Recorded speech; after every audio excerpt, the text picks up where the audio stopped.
hi, hello, good evening, bros. Hi. Hey, hi, hello. Hi, hey, hi, hey, hi, hi, hello, hey,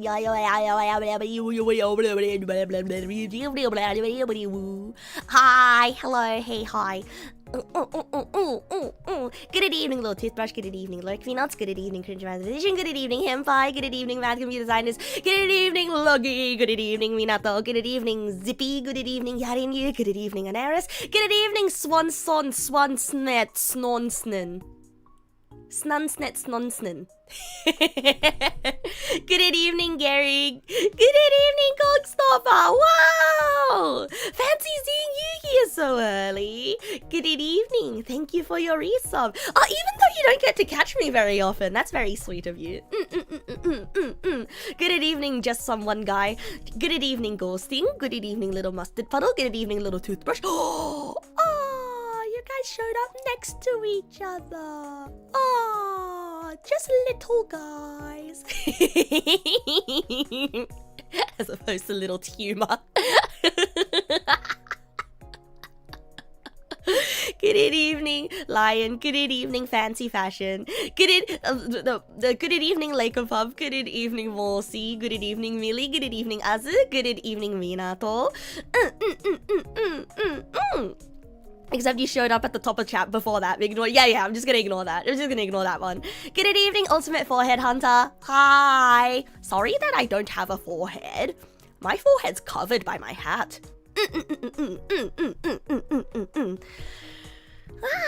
Good evening, Deuterino. How was the after stream talk with Sinu? It was really nice. It was really nice. Good evening. Oh, also good evening, Deuterino. Also good evening, ZN employee. Okay, so bros.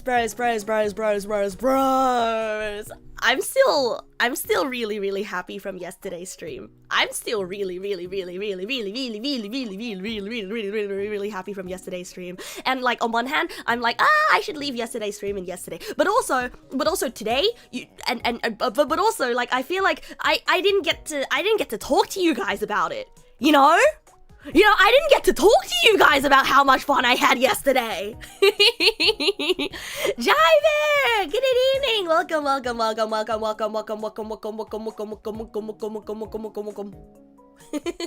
Good evening. I had what? I had a stream yesterday. Silly. Oh, thank you, Java. Thank you. I didn't need to. You could see how I interacted with, yeah, I know, but I need to get it out of my system. I have to get it out of my system, you know. How was the collab? Yeah, thank you for asking. Now no one can say that nobody asked. And now I have an excuse to go off about how much fun I had. Anyone notice the confession form is still active? Ding. If you have to stream after each stream to discuss how the previous stream went, you'll never stop streaming. Yeah! Exactly! Doesn't that sound like fun? Isn't that so much fun? Yeah! So for those of you who don't know, yesterday was my first time collabing with Sinu. And oh my goodness. I was supposed to bing.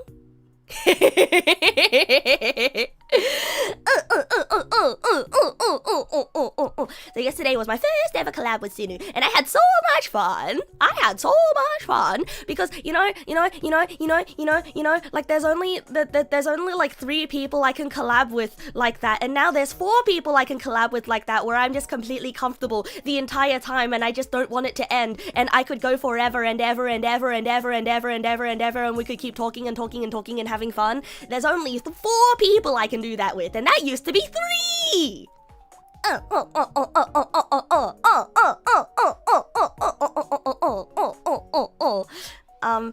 after, and the best part is, bros, after stream ended, you know how, okay, so I'm gonna let you guys in on a secret, okay? Whoa, Barge the Great Doma, thank you for the follow. Welcome. I'm gonna let you guys in on a secret. Sometimes, for the most part, you can tell me the idea you had for a Neggplanted takeover. It's okay to tell me due to a logistic reason. Okay, go for it. Now we can all form a barbershop quartet. Yeah! Hooray! Ah, forced collab! Wait, but you have to get the person on board for that. You have to get a person on board for that. You know what would be fun, actually? You know what would be fun, actually? Like a forced collab with somebody that, like, I've never collabed with. Like, if you... But it would be hard to find someone for that, wouldn't it? Yeah, it would be really hard to find someone for that. But it sounds like it would be really fun, right? Yeah, exactly. It would be really freaking funny.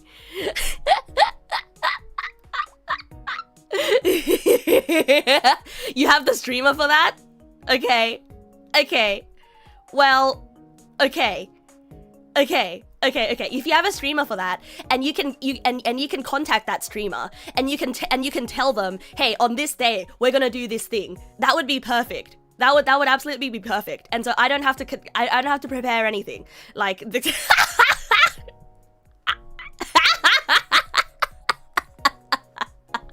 And then we can do all the tech setup on the day, you know, like get them into my VTuber studio and blah, blah, blah, blah, blah, blah. We can do that all on the day. Like, I think it'll be really fucking funny if it was the first ever time I'm meeting this person. That would be really funny. It sounds a tiny bit rude though, depending on the circumstances. No. It sounds really fun. Like, okay, look, if Minato got them to sign off on it, okay? If Minato got them to sign off on it, and like the other streamer was like entirely in on it, then that would be fine, right? then it would be fine. But like, I'm the only one who like is like, do I actually want you to? It sounds really fucking funny. It sounds really funny to do a blind collab. and the thing is, like, I trust you guys. You know, I trust you guys. I really do.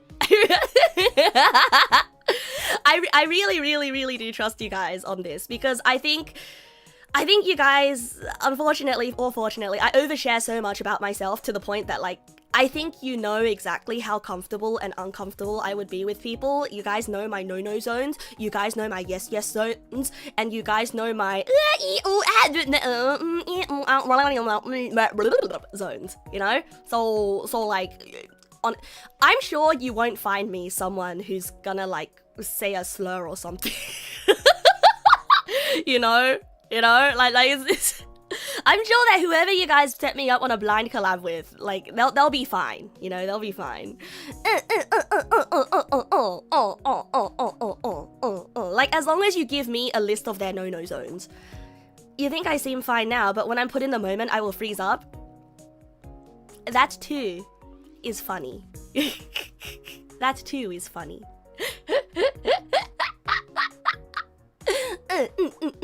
If I say so, yeah, I mean, okay, fine. It sounds like it go really badly. Hi, mighty boy. Good evening. Welcome. Hi. Okay. So anyway, what I was saying before was that I had so much fun with Sinu yesterday, right? I had so much fun with Sinu yesterday because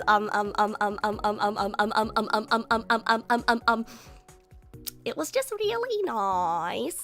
And after stream, like, we ended up talking about some like really personal things, and how and like, you know, she was talking about like what she's looks for in friendships and stuff, because like, I'm gonna let you guys in on a secret, right?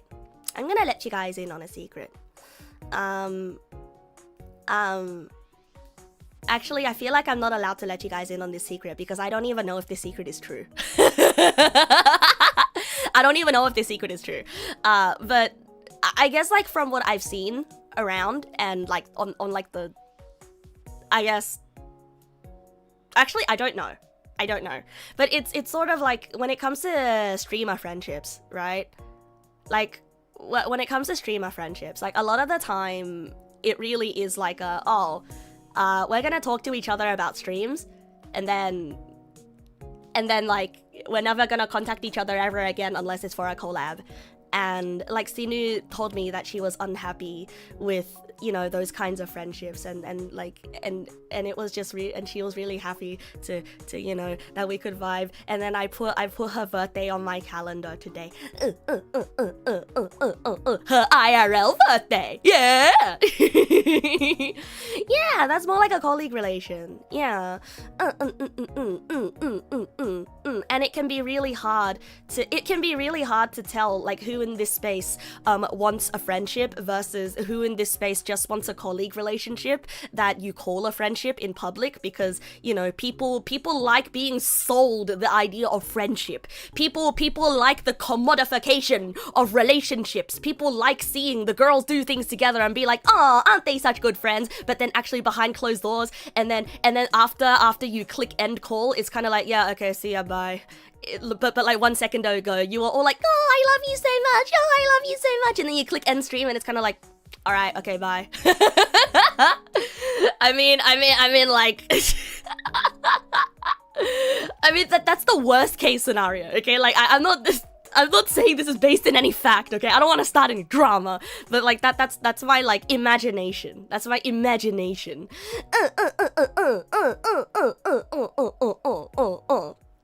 But yeah, that's my imagination of like what she means by yeah, you like people having friends, not people role-playing it. Yeah. And I don't know if that happens a lot anymore, actually. I don't know if that happens a lot anymore, because like I know that I know that like a couple years back, like people were really into like the idea of like, you know, corpo likes, I guess, where like the appeal in a corporation is that like everyone is all a co-worker, but then everyone's also like, wow, everyone's such good friends, wow, you know. And I think like it just sort of like grew the expectation that everyone has to be super duper close. And so anyway, that aside though, like it was really nice. This is really nice, and I'm really happy that I have her as a friend, and I'm really happy, you know. People get collab crazy in this scene. A lot of it is super fake. I wouldn't necessarily say super fake, you know. I would not necessarily say super fake, like, because we don't know these people. And I used to have a friend in high school who used to like be all like, oh my god, I love you to people. And when I first met her, I thought she was super fake, but that's just how she talked. You know, and remember like there was a discourse about how like, oh, VTubers are faking their happiness and faking their emotions all the time. So like you're never really sure if something is fake or real. It can be complicated as well. You might have a person who loves collabs a ton and doesn't know how to interact outside of it. That's true, Lurkbinots. That's true, actually. Like, I am kind of the type of person who doesn't know how to contact someone unless I need something from them, or like unless there's a reason to contact them, you know? Because I guess like I don't really want to end up being a bother. But recently, you know, I've really just been trying to be like, if I think of this person, I will say something.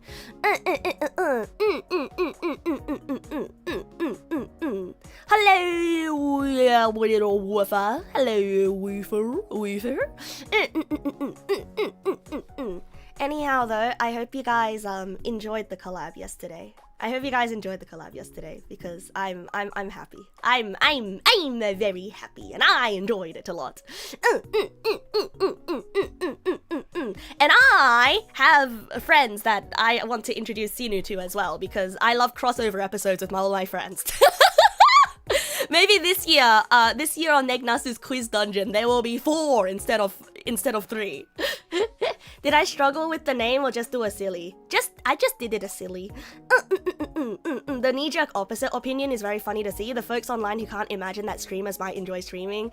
Yeah. I mean, a lot of it is projection, right? And like I don't doubt it. You know, I don't doubt it. I'm too tism to be fake. Oh my god, it's true. It's actually true. Like So Sinu and I both have like met or like both have experience with like when someone's streamer persona is different from how they are IRL, and like on one hand, there's actually nothing wrong with it. You know, there's nothing wrong with it. Like streaming is a performance, and in a way, like every single kind of social interaction is a performance in and of itself. And there are some people who are able to sort of like separate parts of themselves very well. It's not a red flag. It's not like it doesn't necessarily mean anything bad, right? And I would say that there's a part of me that kind of envies that as well. Because, you know, the more you show people, the more you're making vulnerable about yourself, right? And I remember when I first started streaming, like I was so guarded. I was so freaking guarded that it made me fucking boring because I didn't want to be too vulnerable. But that made me miserable, bro. Yeah, performing isn't deception. Correct. Yours got red yesterday, which... Oh, yours got red yesterday. Oh shit. Oh shit. Oh shit. Wait a s- It wasn't the throwing rocks one, right? No, it wasn't. It wasn't the throwing rocks one. Yours got red. I think I know which one it was. Kidding.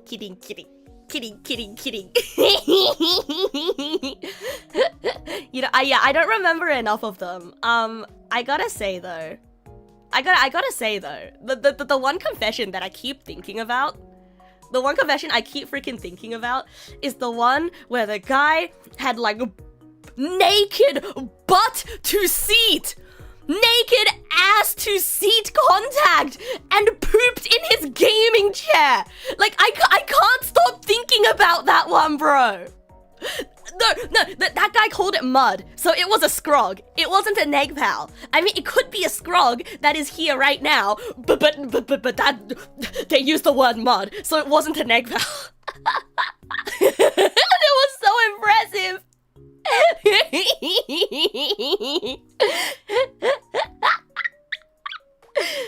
I keep thinking about that one. I've been thinking about the naked man chair since last night. I really have, bro. I really have. And you know, I also keep thinking about the piss drinking one as well, the one that I gave like a British accent.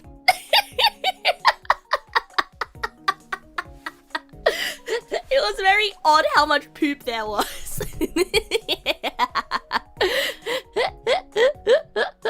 It was one of the tamer ones, huh?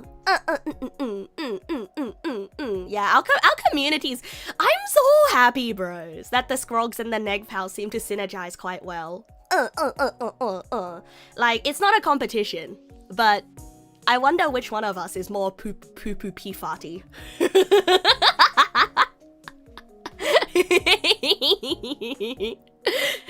The double pregnant whammy. Oh my god, you're right! You're right! The double pregnant whammy! Oh my god. I'm so happy. Like, not only did I have so much fun collabing with Sinu, but you guys are a treasure. You guys are a treasure. Contract with the streamer has been made. Okay. Let me know which day is most suitable for this person. The back-to-back pregnant one, like, I was actually gonna throw up, bro. I was actually gonna throw up. I was laughing so hard. I felt so bad for Sinu. I felt so bad for Sinu because I could see, like, at times when I was, like, launching off into some tangents, like, she was, like, kind of zoning out. I felt a little bit bad about that, but I think I don't think she minded it. She would have told me, right? Are you the car pee drinker?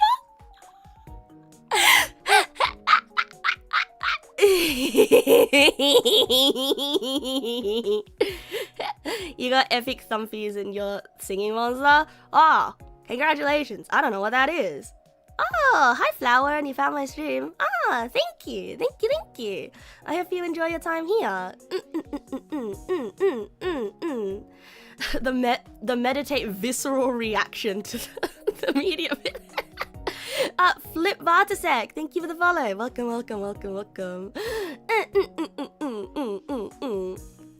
Yeah, I guess there isn't that much to like confess, because I guess confessions are a little bit like a You're the tea drinker one! No, I'm so sorry, I made you British!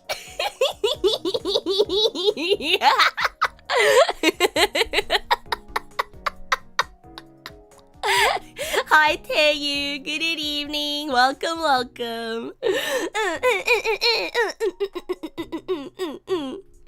Oh man, bros. You guess from an environment perspective, it was right they brought a flask, but really wish they hadn't.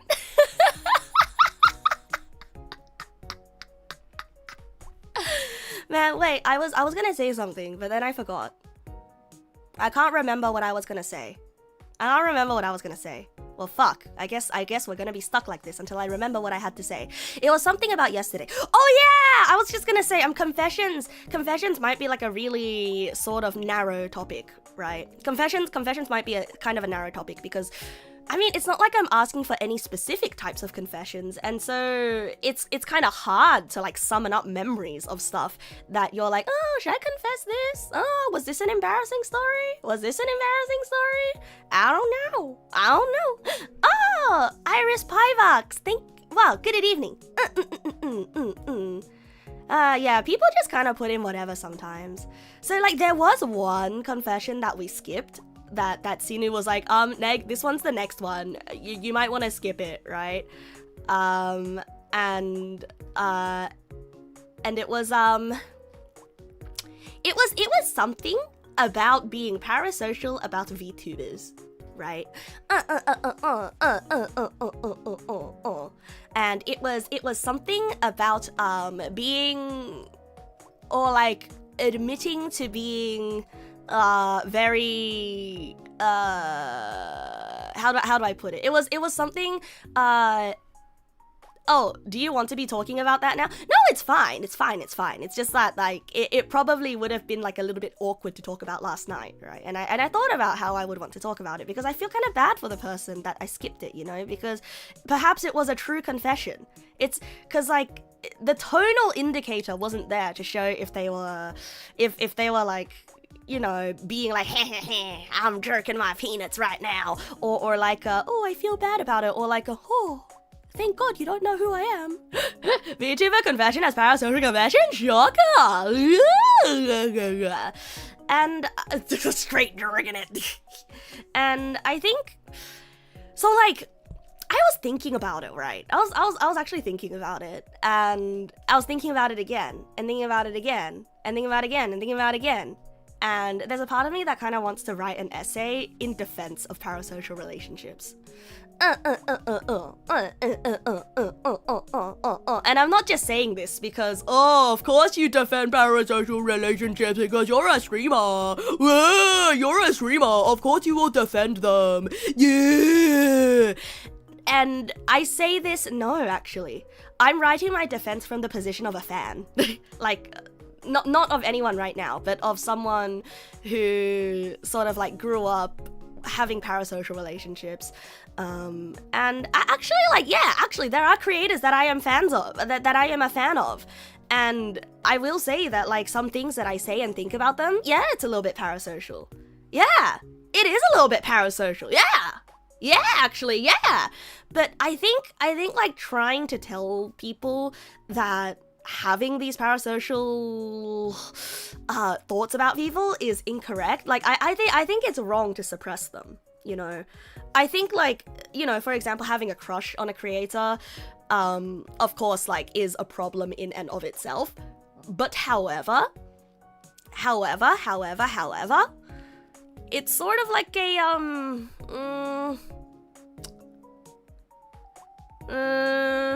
I feel like it's a very human thing, you know? 15 spoons! Good evening! Welcome! Oh, hello. Hi. Hello, hi, Nosville. Hi, hello, you. That's you. Oh! Oh, thank you for the bits, mighty boy. Best thing you heard was it's no longer social media, it's parasocial media. The entire genre itself lends itself to be parasocial. It's normal and fine to indulge to an extent, just don't be weird. Basically, it's that. But I was going to say, like, even in back in the day before like the advent of social media, right? Like I would go on YouTube and I would watch YouTube creators, you know, or like I would like see people who were like me, or people who I related to, or people who I thought were really cool and looked up to, right? And I think we as creatures are drawn to stories.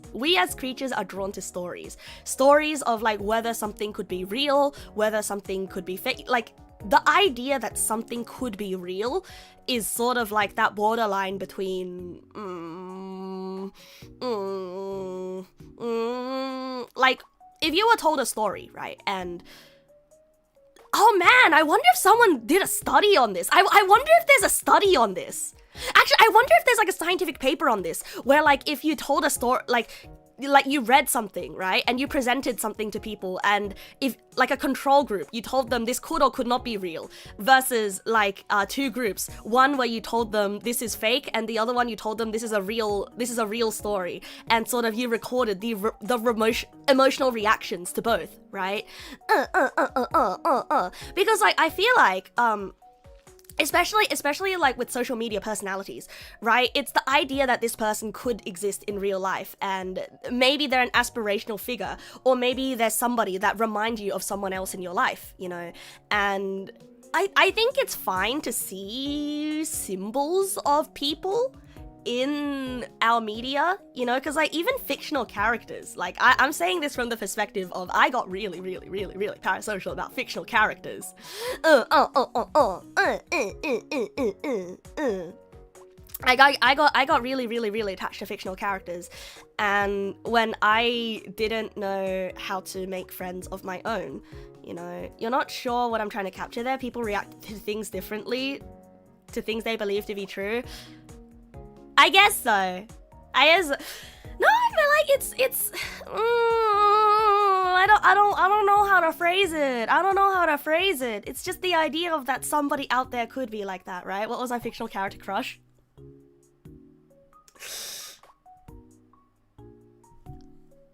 Let's not go there. Let's not go there. You share information with two groups. You tell one is fake, you tell the other one that it's gay. God damn it. No, let's not go there. I really... Look, it was a dating sim, okay? It was a dating sim. I was a teenager.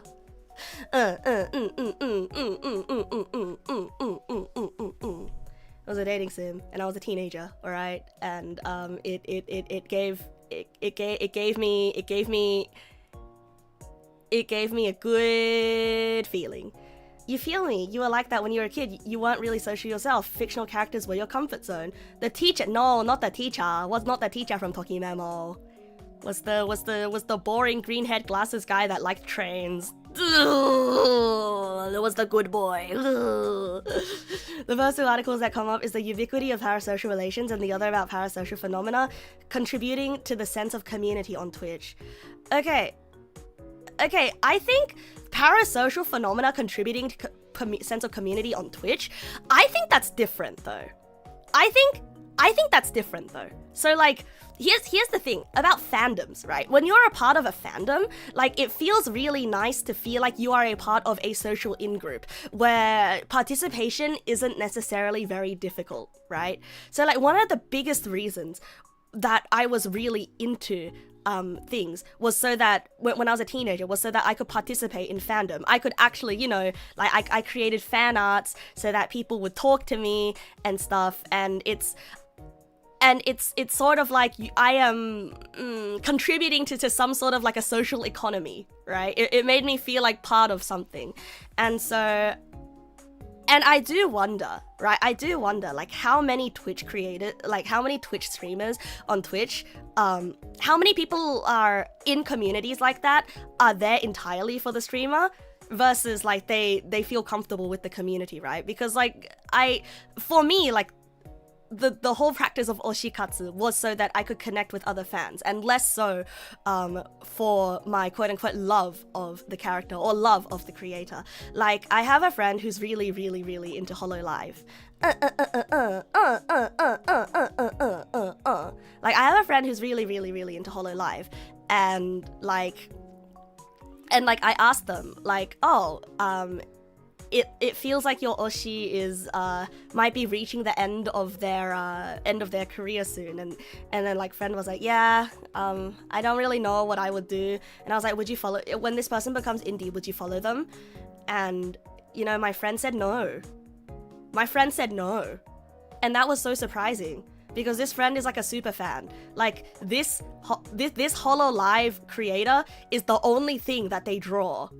And like the only discords they hang out in is a fan discord of that HoloLive talent, and also like our personal friend discord. Like, so like they've basically like been living their life like basically dedicated to this character, right? Or dedicated to this talent. But when I asked them, like, would you follow them? They said no, because for them, participation was like, it was sort of like 50% how much they like the content, and 50% feeling at home in the community. And I don't know. I thought a lot about it, right? I thought a lot about that, and I'm like, wow, you know, the way that people engage with parasocial fan communities is, it's very like, it's very multifaceted, you know, it's very, very multifaceted. Like, oftentimes it's not even about like the creator themselves, or it's not even about like the quote-unquote object of worship, I guess, themselves. And most of the times it's about like, it's about social belonging, right? Wouldn't the community just follow at least 50% to the indie? Yeah, I don't know. I didn't really press them on it, because like I could tell that friend was getting a little bit uncomfortable with the question, because you know, like, hey, your Oshi's gonna graduate soon. How do you feel about that? Like, I feel like that's kind of like a mean thing to say, you know, especially to someone who's such a huge fan. Like, I wasn't gonna press her on it. You're gonna be real, most of the time I feel like just a leader of a friend group. Oh my god, wait, but that makes me sound like a mean girl. That makes me sound like a mean girl. But I suppose so. Like, it's definitely a lot different when a community is small on Twitch. It's definitely very, very, very, very different. I know, but like, being a leader feels, it's a lot of responsibility. I mean, I let the bot die for like a whole week before I revived it today, okay?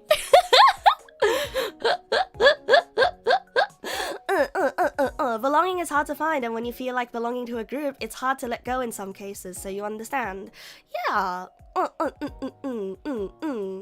You jumped ship really quick when the big corpo community started to feel like they weren't watching for the person, but the person was just an accessory to the community. Yeah. Like, it sort of like becomes like a mythology, right?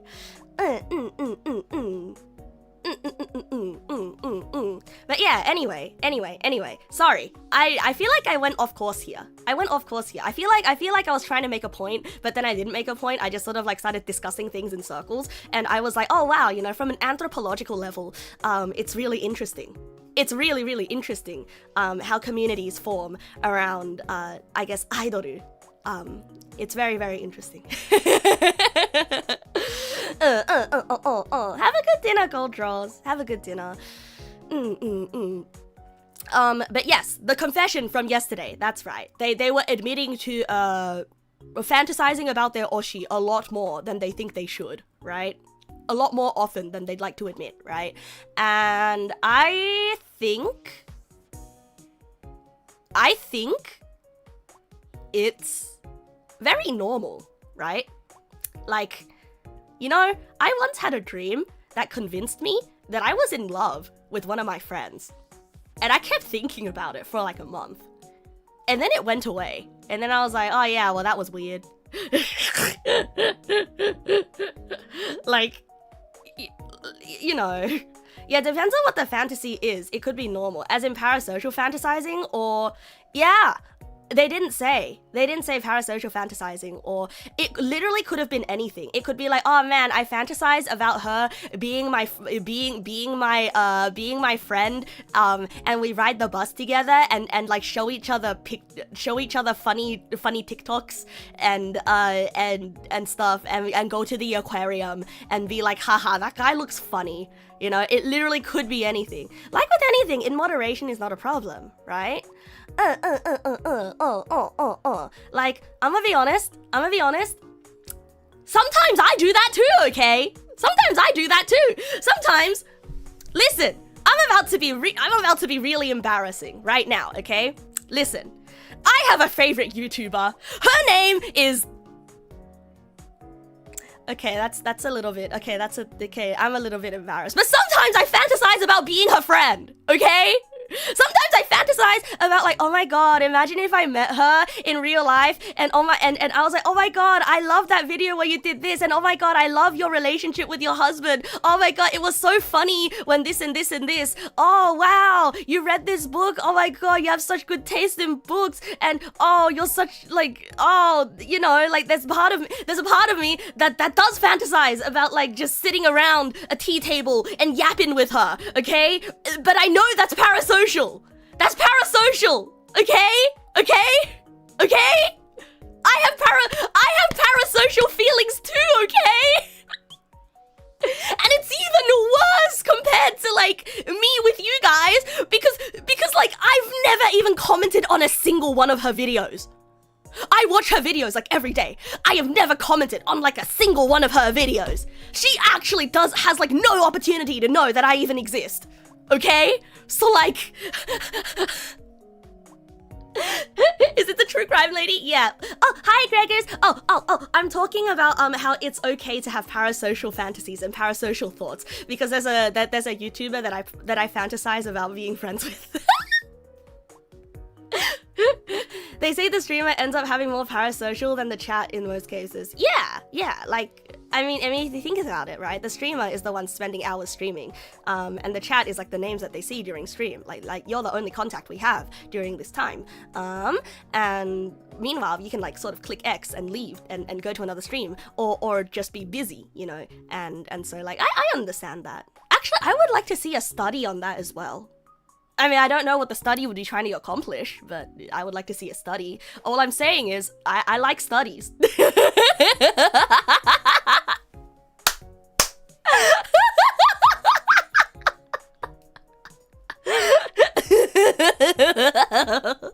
I like studies because it takes care of the shit that I'm curious about, but I just want to read in the synopsis, in the abstract. What type of studies? Studies of the scientific kind.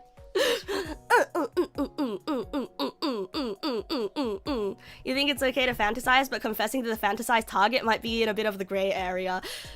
Yeah, I know. As long as they properly separate between their fantasies and reality, you don't really care what they do or have. Exactly. And also, like, if you think about social media, right? If you think about social media, you guys want to know something even more embarrassing? I told you guys about how when I was 14 and I had a Tumblr and I was way too shy to talk to an artist that I really liked, and so I just referred to her as senpai, and I would send her all these anonymous messages being like, oh, hello, my name is Anon C, because I'm shy with a C, and I'd be like, oh, senpai, I really liked the art that you drew today, and I really, and all that. Okay, so like, shy with a C, don't worry about it, I just call myself Anon C, okay? And like, and every time I would send them an ask being like, oh wow, I'm too shy to talk to you. At some point, yeah, at some point, senpai's account went dark. At some point, senpai's account went completely dark. And then I could not stop thinking about her. Like, oh no, where did she go? And then like a few months later, actually not a few months later, like a year later, I make a friend and her art style's really similar, and she typed in a similar way to senpai, and then her birthday is like only 1 day apart from senpai's birthday.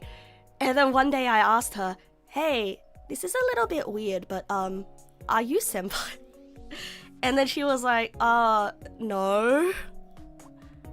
But then like I did a really creepy thing where I spent like a whole day stalking or like all of her social medias, and I spent like an entire day stalking all of her social medias and all of like the other girls like who disappeared social medias, and like comparing pieces of evidence and shit and being like, yeah, same age, say like similar birthdays, similar art styles, like similar interests. Yeah, it was way too far. It was way too far. It was way too far.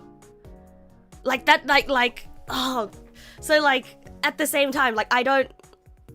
Okay, so like what I did was way too far. And then like I never told her that I did all that. But like I was like, no, I need to confirm for sure. I didn't tell her that I needed to do that. And then one day I accidentally called her the senpai's name. And then she was like, Neg, are you like hoping that I'm someone else? And she was like my best online friend at the time. Like we would pull all-nighters just like talking in call and drawing together and playing games together. Oh.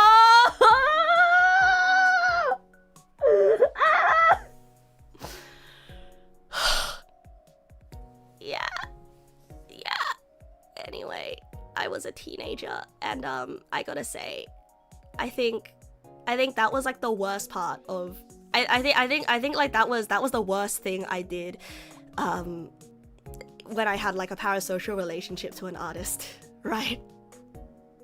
That was the worst thing that I did, ever. And I think it can be like really common, you know. I think it can be really common where you'll see someone who makes lots of cool social media posts, right? And you're in the same fandom or like, you know, and then instead of talking to them, you're too shy to reach out, you don't want to be rude, and then instead you fantasize about being friends with them, and then it's too late, right? And so like I think it's, to an extent, I think it's normal. To an extent. But don't do the thing that I did, okay? Don't do the thing that I did. But also at the same time, you never know how much information is public out there, okay? Okay, bros? You never know how much information is public out there. Like, just so you know. Ooh. Yeah. Teenage brain. I didn't dox her, okay? I didn't dox her, by the way. Like, I never found out her IRL name. Like, I never knew their IRL names. Like, I only ever stopped at like, oh, similar art styles, same birthday, similar birthday, right? And so like, still though, very deranged thing to do. So maybe, actually, yeah, maybe I'm not in defense of parasocial relationships. Maybe I'm not in defense of parasocial relationships, actually. Huh. Yeah, that's not a bad one, but it's a weird one to take from this particular story. I'm sorry, I don't know what the point of me bringing up this story was. See, it started with me being like, oh yeah, I fantasize about being friends with my favorite YouTuber. And then it turned into, hey, so this is a story about how I was really creepy when I was a teenager. Yes, I am still friends with Senpai V2. She lives in Canada now. She moved to Canada. Like, she used to live in a time zone that was compatible with me. But then she moved to Canada. And now, poof. Or maybe she always lived in Canada. Oh yeah, no, she always lived in Canada. Sorry, I was just a kid with lots of time. And she was also just a kid with lots of time and was, like, awake during terrible hours. They agreed, but they won't stream on their side? Oh, that would be so much fun! Ah, let's go! Let's go! Ah, let's go! So, am I or am I not supportive of parasocial? Okay, so, the confession from yesterday. Right. Sorry. The confession from yesterday, who was like, I fantasize about my VTuber Oshi more than I would like to admit, right? That one, I think, go for it, bro. Go for it, bro. The world is your oyster. As long as you don't do, like, what I did. Don't be me! Don't be me, okay? Don't be me. But, like, having a fantasy about, like, oh man, it would be really cool to be this person's friend. And, oh man, what would she do if she was here, right? You're anti-supporting harmful delusions personally. I guess, like, I'm a big daydreamer. I'm a big daydreamer, and so I think I'm just like sort of like thinking of like the best case scenario here, which is like someone who understands boundaries, and but someone who likes to imagine what it would be like, you know.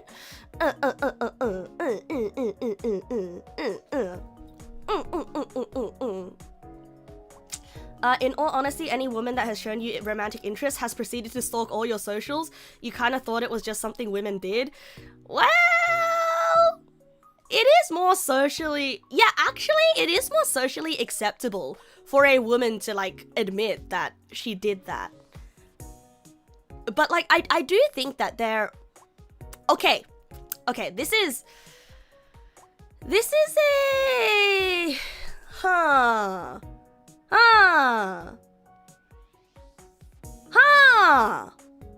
Actually, that's interesting, now that you put it that way. You're not sure you agree? No, I see what you mean by, like, oh, it's, like, socially acceptable for a... Or, like, it's viewed as less socially taboo for a woman to sort of, like, scour somebody's social media and scroll all the way through it or something. But I feel like what I did was a little bit more somehow. You know, I feel like what I did was a little bit more. Like, I made, like, a whole conspiracy about this person in my head. You know, like, that was an unhealthy delusion that I had, right? Like that was the unhealthy delusion that I had. But I think, yeah, I think this is a very much like an intentions matter scenario. Like, personally, I'm gonna drop like a really, really hot take, okay? I'm about to drop a really hot take, okay? Wow, Kixie! Good evening! Welcome! So my really hot take is that so hot it's tepid. No, it's actually hot this time. No, it's actually gonna be hot this time, okay? It's actually gonna be controversial this time. I promise. Wait, actually no, I can't promise because I don't know how you feel about it. I think it's controversial. Okay? Anyway, so this take is a little bit warm. Maybe warmer, but like, I think it is okay to go through a VTuber's social media and triangulate and find their personal account if the information is all out there. Only if you're curious, and if you're never gonna tell anybody else this information.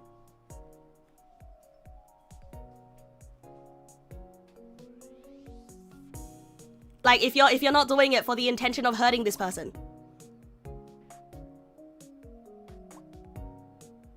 Yeah.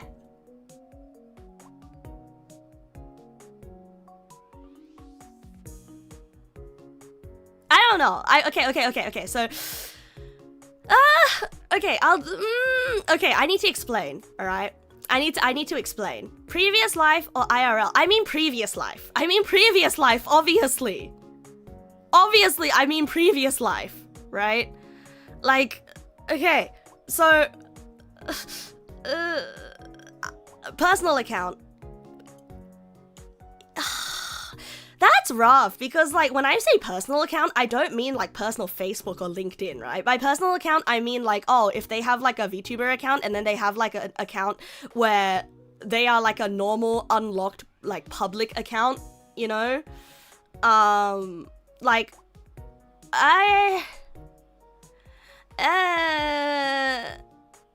Oh, no. Not looking up government name. No, that's weird. No, that's weird. No. That one's weird. That one's strange. Yeah, that one is strange.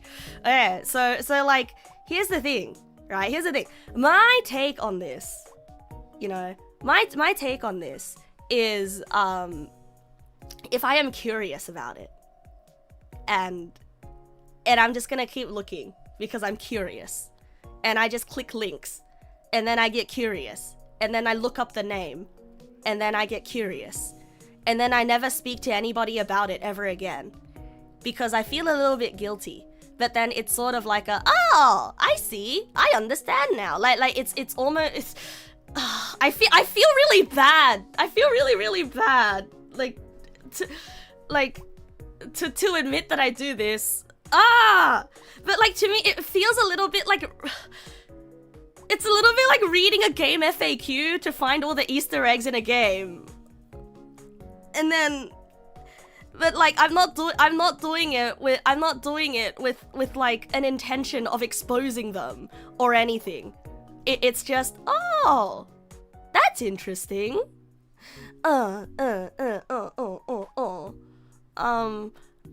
Like, if I see someone's art style who, yeah, that's what oh my god, Pumpkin, that's exactly it. When I see an art style and I'm like, wait a second, I recognize this one. And then I go digging because I'm like, wait, I'm fairly sure this person had another account before. Yeah. And so like, I get really curious, and then I find it, and then that's it. That's usually where I stop, because it's like an itch in my brain. An itch in my brain has been scratched. Like you said earlier, you think this is an area where intentions matter. Yeah.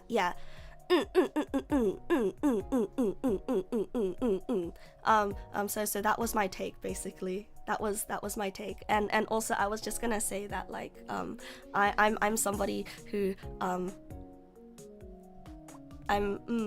you remember when you mentioned the guy who runs one of the most respected computer science channels on YouTube, who you also know does some fetish stuff on the side? That's why you brought it up? Yeah! Wow, that's wild. It's okay. I'm glad that I clarified. So was my take hot? Was my take? How would you rate my take temperature-wise?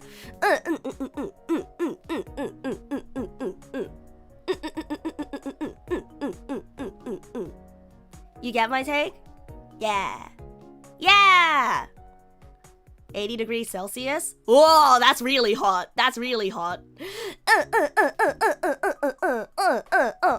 It started hot, then it sort of got like when you leave tea out on the bench for 30 minutes. Okay, so it became lukewarm. You still disagree, at least without putting a bunch of clarifications on it. Okay. No, by personal account, I mean like alternative account, okay? Yeah. On second thought, even if it's public, couldn't it be the info they missed or forgot and left behind? That is true. I guess like it really is like a thing where intentions matter, right? Okay, so I'm fully gonna admit something to you guys. I mean, I've told you guys this before, but there is a Neggpal who has doxed me, right? Oh, hi, Mikey! Gordon, what have you done? What were you playing? Music? Okay, this explains nothing about your raid message. Hi, Mikey! Thank you so much for the raid, bro. Thank you. So, like, right now, fuck.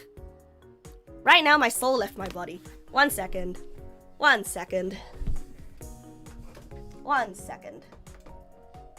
It's a Half-Life thing. Well, I'm sorry for not knowing all the Half-Life jokes and Half-Life inside information for somebody who hasn't played Half-Life yet.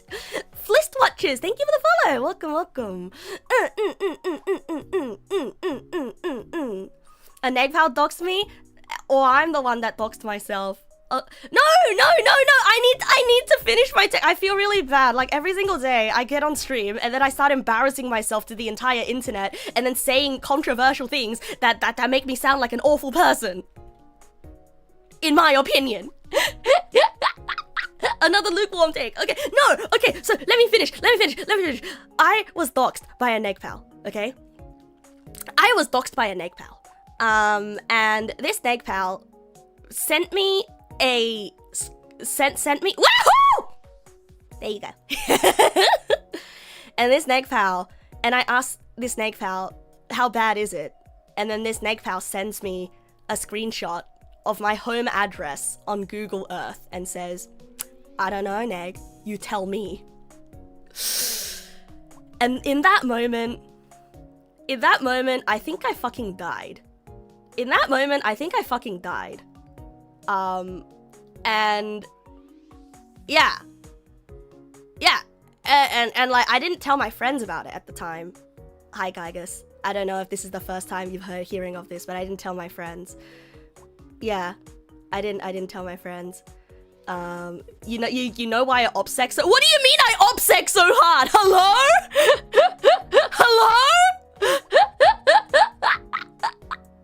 Right? And so like the conversation continued there. Like I forgot what exactly they said, right? I forgot what exactly they said, but then they pretty much told me that like, hey, you know, I really like being in the community, and like basically they told me everything they looked up and all of the loose threads that they followed to find my fucking address, right? And yeah, they told me all the fucking loose ends, and then they said, hey, I really enjoy being in the community, but just so you know, like it only takes one bad person who wants to hurt you in order to ruin things for everyone. So you know, and then like I took their advice and I fucking killed everything that they used to find the loose ends, right? And actually, recently, I don't know if I should say this one out loud, but pretty much, my OPSEC also still has not been good. I still haven't improved very much since they sent me, that screenshot, right?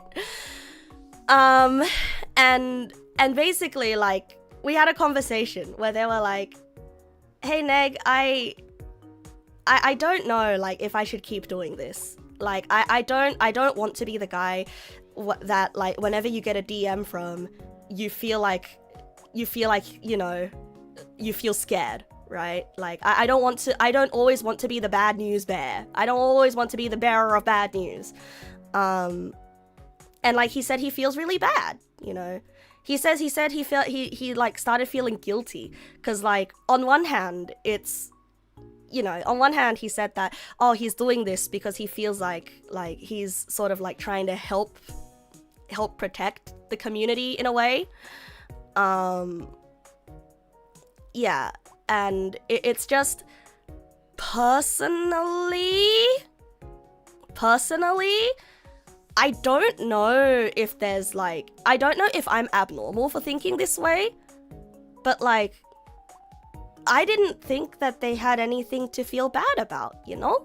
Because I think I feel safer knowing that there is someone doing this and telling me. I don't want to live in blissful ignorance, because one day something bad could happen.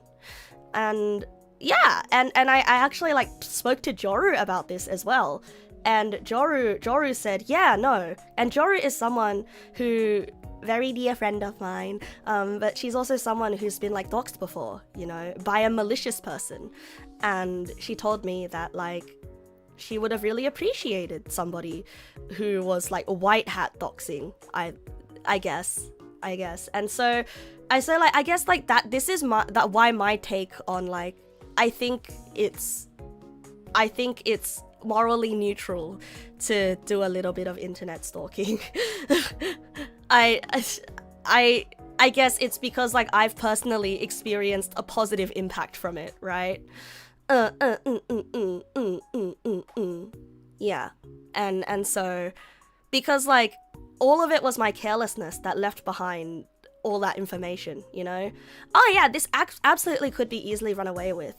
But I do feel like in society, we all have responsibilities, right? In society, we all have like a responsibility to not hurt each other and to look out for each other. And I appreciate this person looking out for me. But also, what I was gonna say is that like, I don't really see the internet stalking thing to be any different from, I guess, you did something that you weren't supposed to do. But you yourself know that you didn't do it with any ill intentions. And so it should be fine. I guess. I guess, like, I don't know. The point of white hat stuff is that you report it early, not see how far you can run with it. But I guess, like, with the white hat stuff, I guess it's kind of like, I guess I just don't really see, like, how it changes anything, you know? I actually don't understand the difference between, like, reporting it early and seeing how far you can go, because how will you know how sensitive a piece of information is if you don't know how powerful it is in triangulating, right? I don't know. It's like oh, I guess I know what you mean. It's sort of like, instead of trying the key, like if you see someone drop their keys, instead of trying it on their door first, you should just give it back to them, right?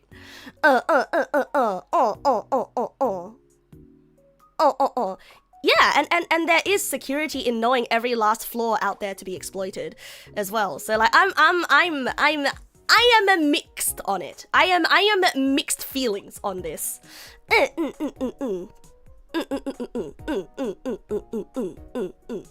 am mixed feelings on this. And if you can't, you give it to the lost and found function of a local area. You once had to tell me I doxed myself. Yep. It's a Neggpal rite of passage at this point. Hey, Neggpals who've doxed me. Hey, wanna have a party at my house? Hey, next Sunday. Please don't come to my house. Please don't come to my house. My dad's gonna be so mad.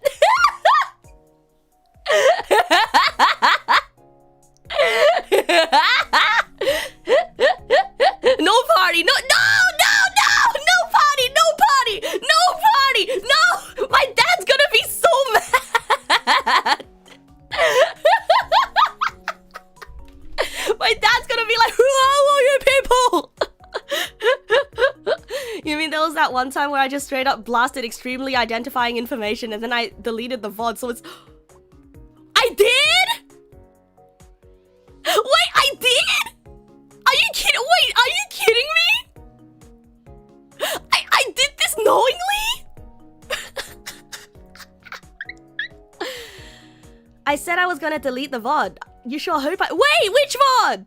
No, which one was it? No, wait, don't tell me here. It's Streisand effect. What? No, you think it's... Oh, god damn it. That's not a very good analogy. Doxing yourself and dropping your keys are not the same thing. It's more like if you made 1,000 copies of your house keys and distributed them to random people who may or may not know your address. Wait, that sounds awful. Wait, that sounds awful. It's alright, you probably already did it right after, so I forgot about it once I deleted it. Okay. Wait, so the reason is my dad's mad and not the risk that a bunch of bulls find me IRL? Yeah, I don't know. I guess I don't really have a fear of people. I have a confession to make. You see, in my brain, I know that you guys are all vaguely people-shaped objects that exist in the world and do vaguely people-shaped things, right? But like, I don't know. I can't really see you guys as like people, you know? And that's not me saying that like, oh, I think you're subhuman. Oh, that's not that. It's not that. It's sort of like when I think of people, I think of like large and scary. But like you're like people-shaped things that are less scary. So like you guys are like, oh, you guys are like gnomes. Oh yeah, you guys are like gnomes, vaguely people-shaped and non-threatening. Oh.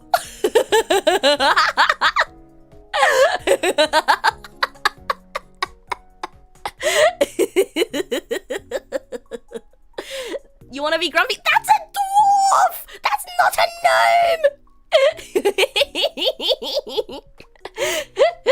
No, dwarves are more threatening than gnomes. Did I just call you short? No, I didn't. I didn't call you short. I just said that you give off non-threatening energy. You know, you give off non-threatening energy. And when I think of like a stranger danger, I think of a stranger that gives off threatening energy. And big and tall, you know. So you guys are like, in my mind's eye, you guys are all gnomes.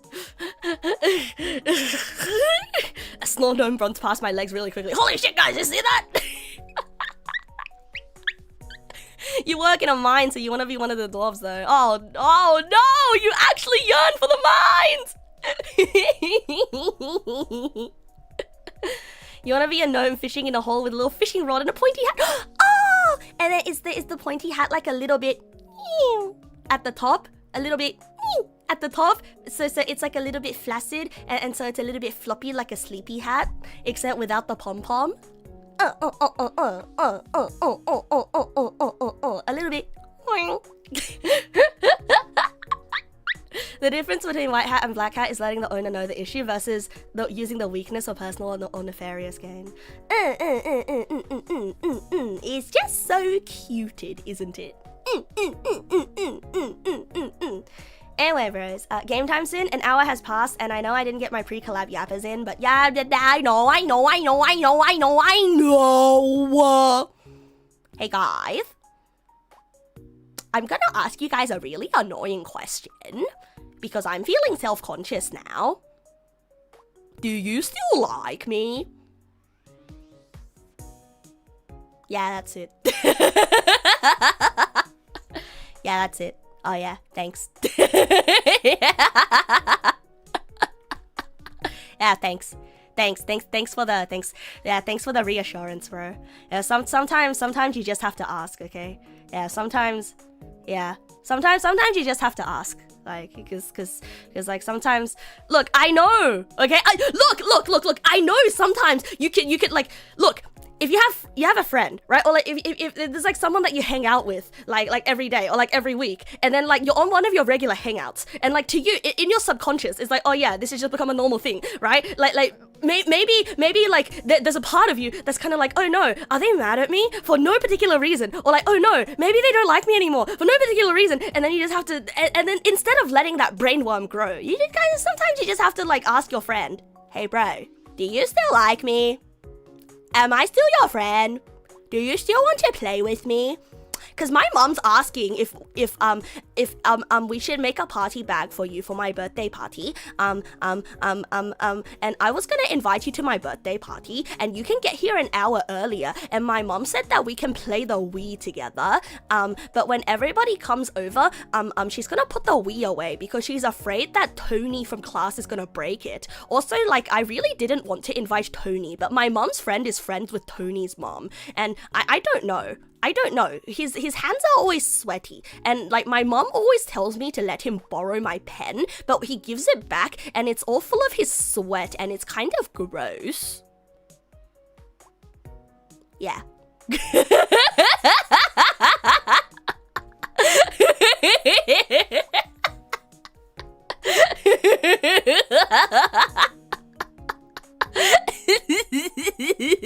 Why does this feel real?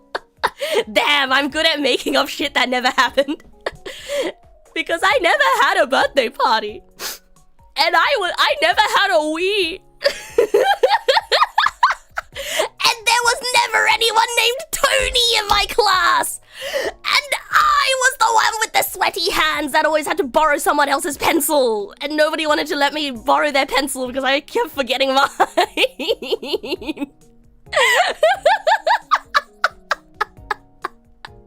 I was Tony.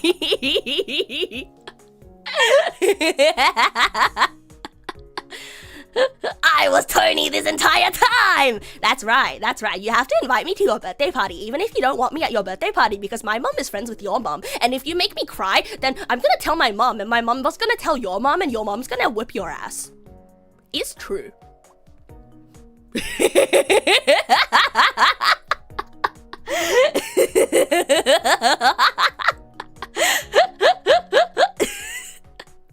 No, my mom mum says you'll make the wee sweaty. I have a condition, okay? And you're not allowed to make fun of my condition, okay?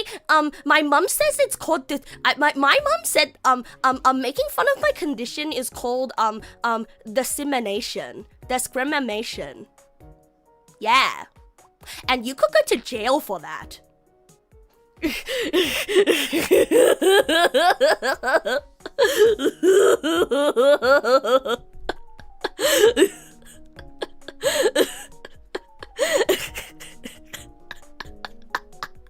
You can at least wash your hands before playing my console. Alright, vet. I don't know. Oh, I'm so good at making up shit that kids say. I'm so good. I'm so good at coming up with kids being little shits dialogue. Damn, I'm good. You know, the kinds of shit that I overhear on public transport, bro. Look. If it's one thing that like you often quote the my mom's a walking doctor. What?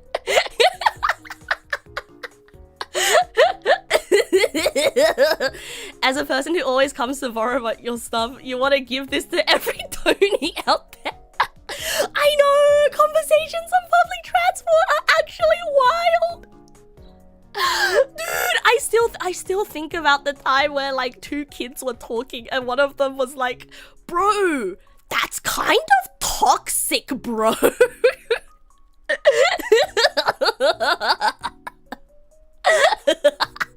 Kids are so fucking funny. They're such little mystery creatures.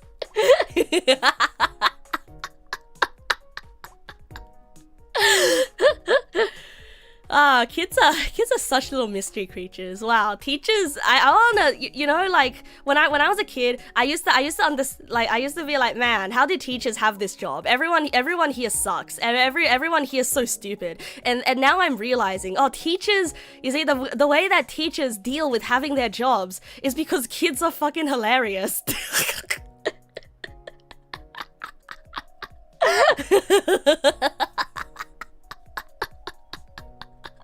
Why do you walk like that?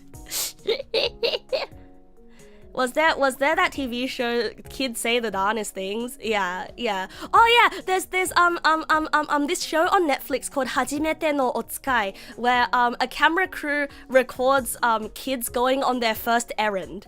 Like obviously with consent from the parents and the families, right? Like they give like a 4 or a 5-year-old kid, or like, I don't know, depends on like how old they are, but they give them their first errand. Like, you know, the mum gives them a couple of coins and says, go to the market and buy me a carrot. And then the camera crew follows them and they they get up to such shenanigans.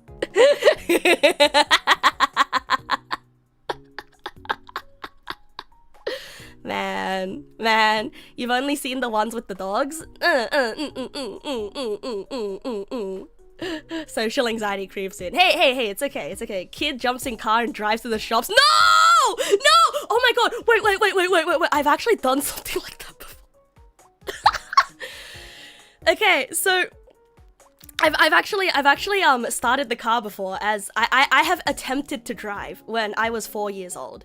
So look, when you're a kid, right? When you're a kid and your parents have friends, you know? Like, shocker, your parents have friends, right? But you are a child. What will your parents do if they want to go hang out with their friends? Of course, they bring the kid with them. Right?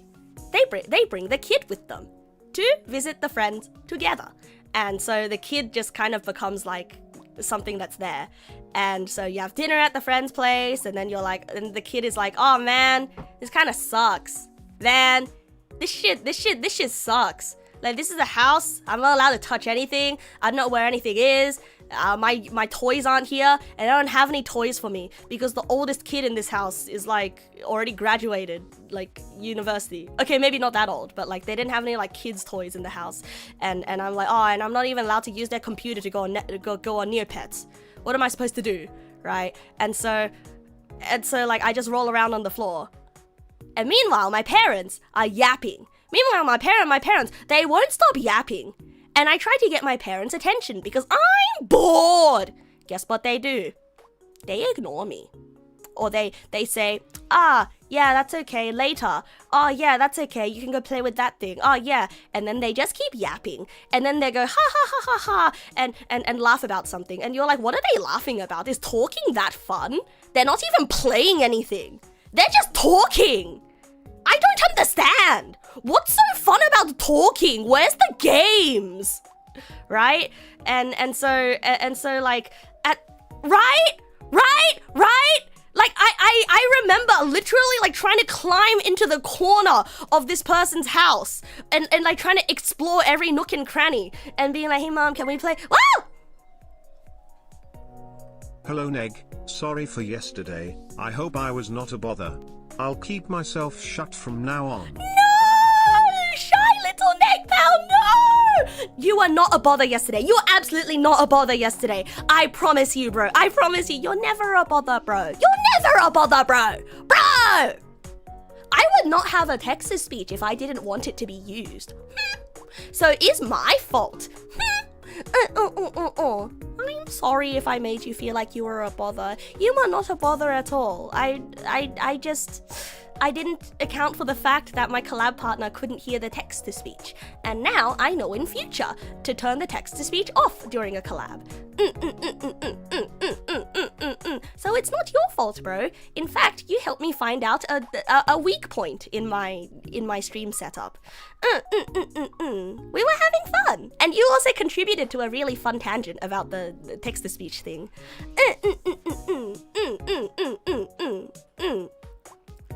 Anyway, as a child, I couldn't begin to suspect how fun it would be to yap, and now I'm the one yapping. And the cycle's gonna continue. My child is gonna be like, Mom, when can we go home? And I'll be like, oh, hush, I'm yapping.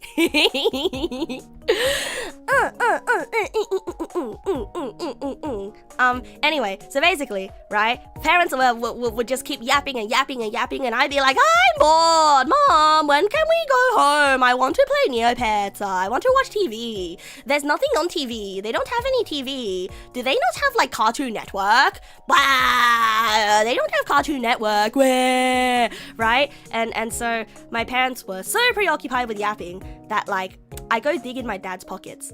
And Dad thinks that I'm just being a kid. Like, oh yeah, she's entertaining herself. But what he didn't know was that I fucking stole his keys.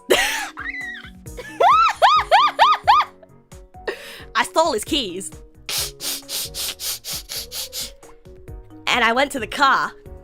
And I put the keys in the car. I put the keys in the car.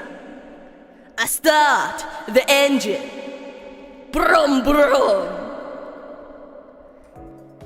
And then I couldn't figure out what to do after that.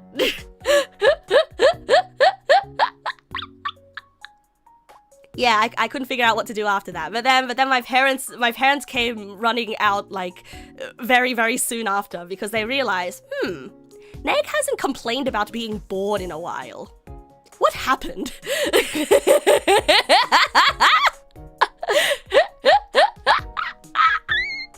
No, my feet could not reach the pedals, and I was not even strong enough to, like, I wasn't even strong enough to push the button on the handbrake to put it down. Hey,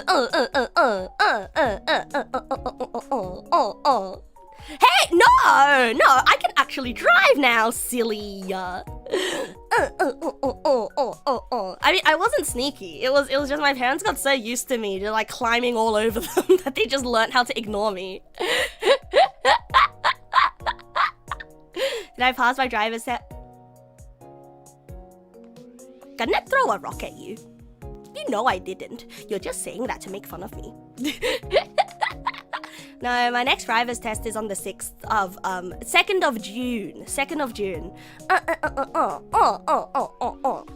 So hopefully I'll pass this one. Hopefully.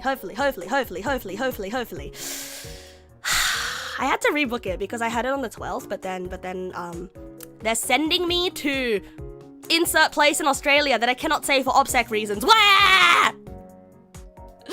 Yeah, they're sending me to place. Next Faye! Thank you for the resub! Thank you, bro. Yeah, they're sending me to Ero Manga. Okay, bros. Enough yapping. Enough yippity yap.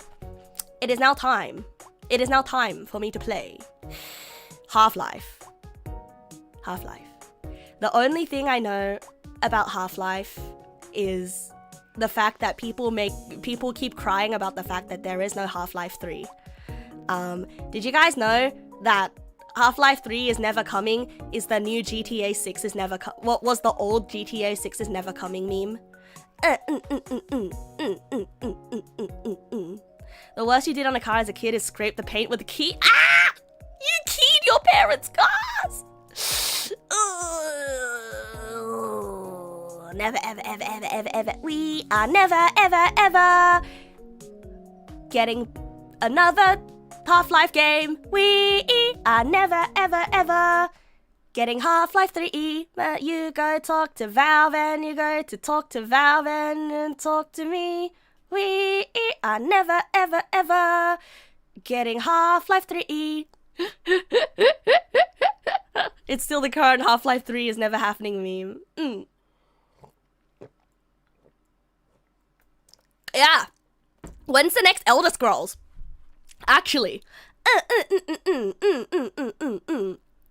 Remember when there was no Kizumonogatari ever? Yeah. Remember there was never any World Ends With You sequel ever? Last one was Half-Life Alyx. Wait, is Half-Life Alyx Half-Life 3? Yeah. The next Elder Scrolls will be in 15 years and it will suck ass and people will still be making Skyrim mods and still be playing Skyrim. It's a Half-Life game. Okay. Understand. Man, guys, would you be interested in seeing me play Skyrim one of these days? Just like for no particular reason. I kind of miss Skyrim. You know, like whenever I get sick, right? Whenever I get sick with a fever and I'm lying down in bed and I have absolutely nothing to watch, I'll watch Skyrim videos. I don't know what it is. I really don't know what it is about Skyrim. It's like almost like a comfort game type thing. But make sure to do a fresh install without nude mods. Yeah. I know. It's 50% the... Oh yeah, it might be 50% the music. You know, and sometimes like, wait, I literally made a do you never should have come here joke like just yesterday, didn't I? Or the day before. I still make Skyrim jokes. You know, if you've ever been in the Neg na스 voice chat and if you've ever been spammed by the soundboard, I have one that's me saying, you never should have come here. You never should have come here. Like, I don't know what is my favorite Skyrim voice line. Like, I don't know, it's just so freaking goofy because like it's such a generic enemy voice line. Like it could be someone who you are friendly with, like, and then randomly they start punching you in your own home and they're like, you never should have come here. Like, okay, all right then. You spam the different French breads. A croissant, a baguette. Can I get a croissant and a brioche? Oh yeah, and throw in a baguette. Quaquetti.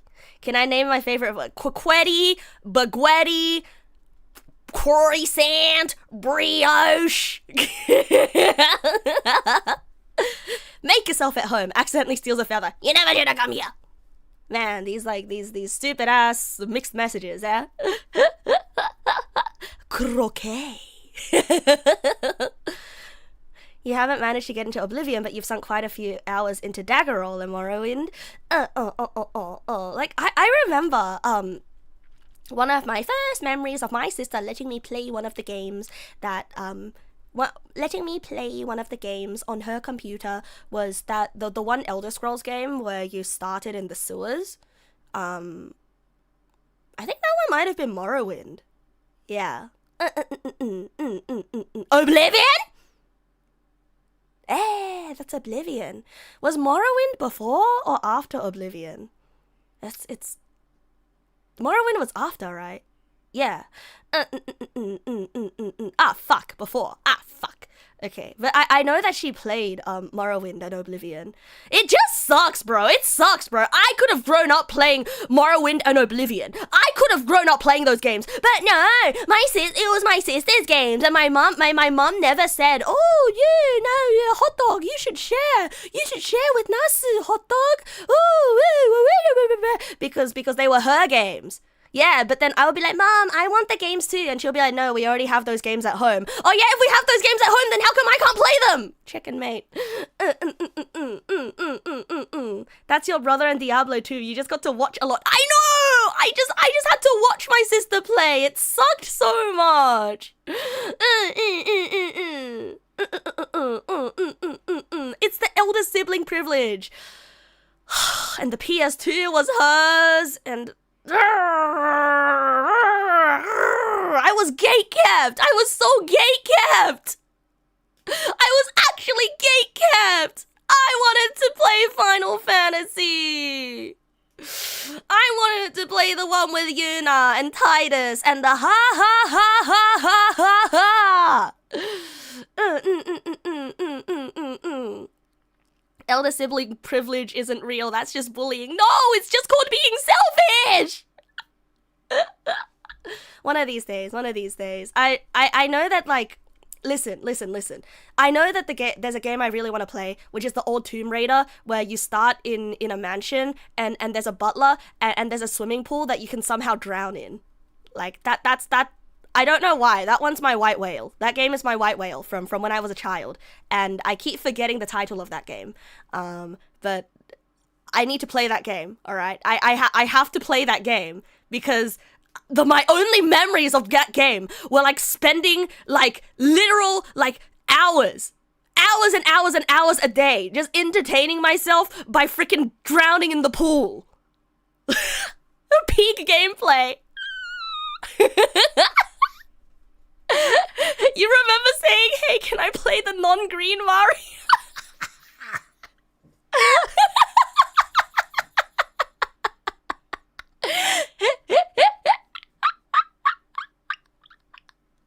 Oh yeah. I'm already committed to the end of Yap time and I'm getting sidetracked more and more now. Yep.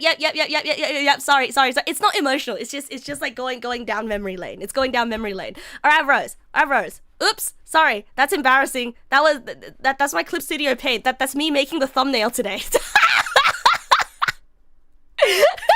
the same reaction as like opening your phone and then someone's opening your phone and the first thing that shows up is like a picture of you like posed and like you're doing like a photo shoot and it's like, whoops, that's embarrassing.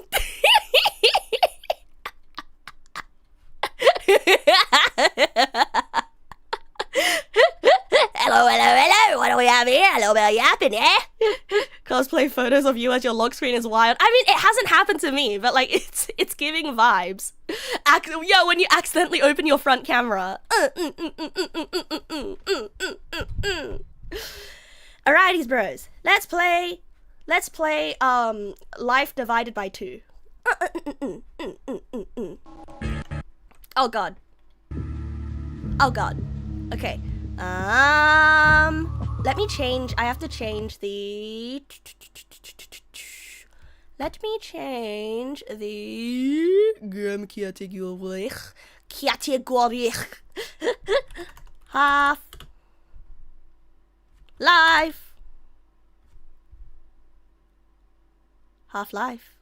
Ah, fuck. What's Half-Life? There we go. Half-Life. Done. Okay, and now let's set up the game capture, which is capture specific Half-Life. It's very long because my monitor's very long. Is that going to be a problem, bro? Is that going to be a problem, bro? Because it's it's very long.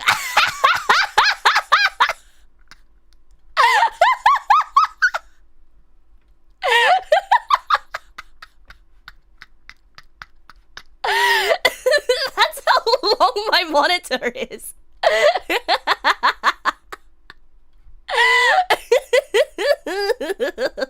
That's crazy. Probably the UI of all games might not scale well. Change the resolution play in Windows. The settings are modern. They updated it. Oh, okay. Thank God. Okay, let's... Okay, yeah, because a 4:3 is my favorite aspect ratio. So let's fix that, okay? Let's fix that.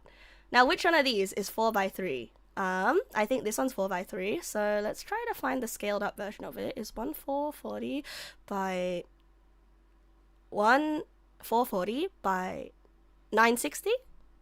That doesn't sound right. That doesn't sound right. 1440 by 160? I mean, 1440? Yeah! Yeah, this one's my favorite. Yeah, it's my favorite. Normal, windowed mode. Apply. Yeah. Hooray! Oh, wow, that's tiny. Oh, wow, wait a second, that's tiny. Wait a second, that's tiny. Wait a second, that's actually minuscule.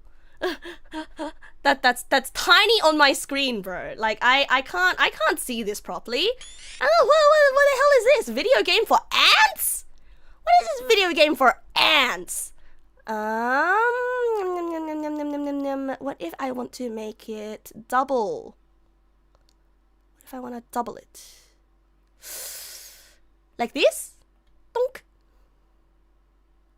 Aha! Got it. Now what if I want to double it again? Aha! Okay. This one's good. This one's good. Alright, show up again. Come on, game capture. You can do it. You can do it, game capture. You can do it. You can do it. You can do it.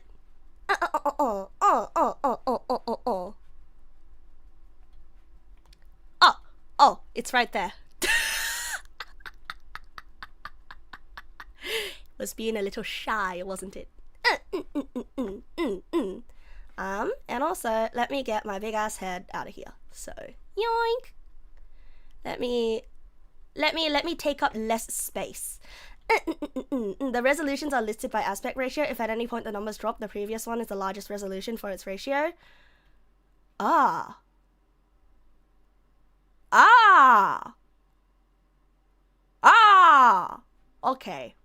Okay. And I should play training room before the campaign. Okay. I mean, sounds like it would be... Sounds straightforward to me. Wait, is this a controller type game? Or is this a mouse game? What resolution do I have it set to now? I have it set to 1600 by 1200. So that is 4:3. Mouse and keyboard? Okay. Alright. Let's go. No, it's an FPS. It's a shooter. No, it's an FPS! But I suck at those! Oh. I'll see you later, Woofer. Thank you for coming today. Play training room and play on easy. Okay, fine. I don't want to play on pissy baby mode though. I'll play I'll play medium. I'll play medium. Whoa! Whoa! Whoa! Whoa! Yeah, this is first time Half-Life. Whoa! Wait!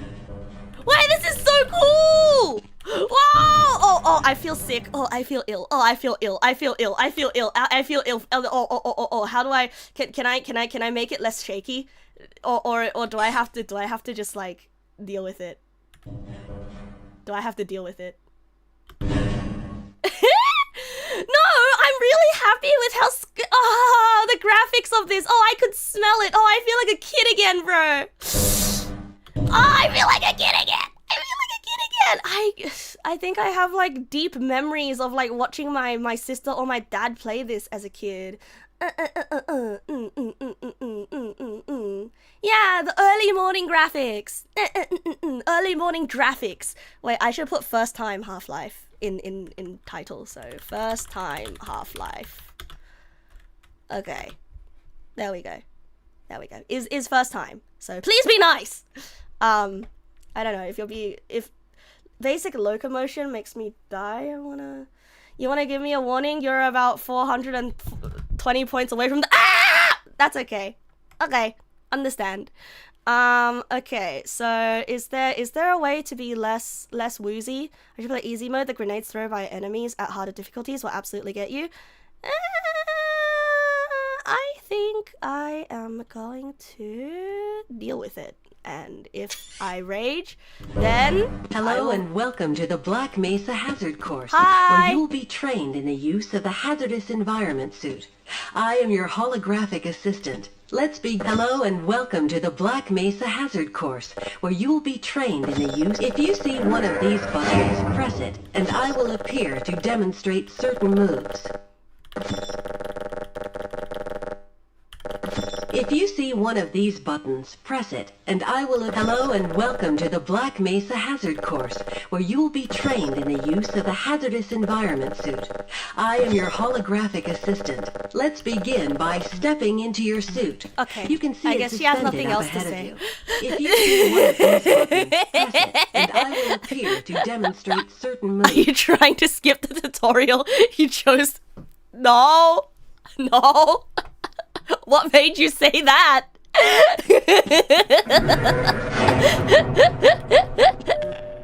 Hooray! Hooray! Ooh! Ooh! Oh yeah! That's some good old fall damage right there. There's good old fall damage right there.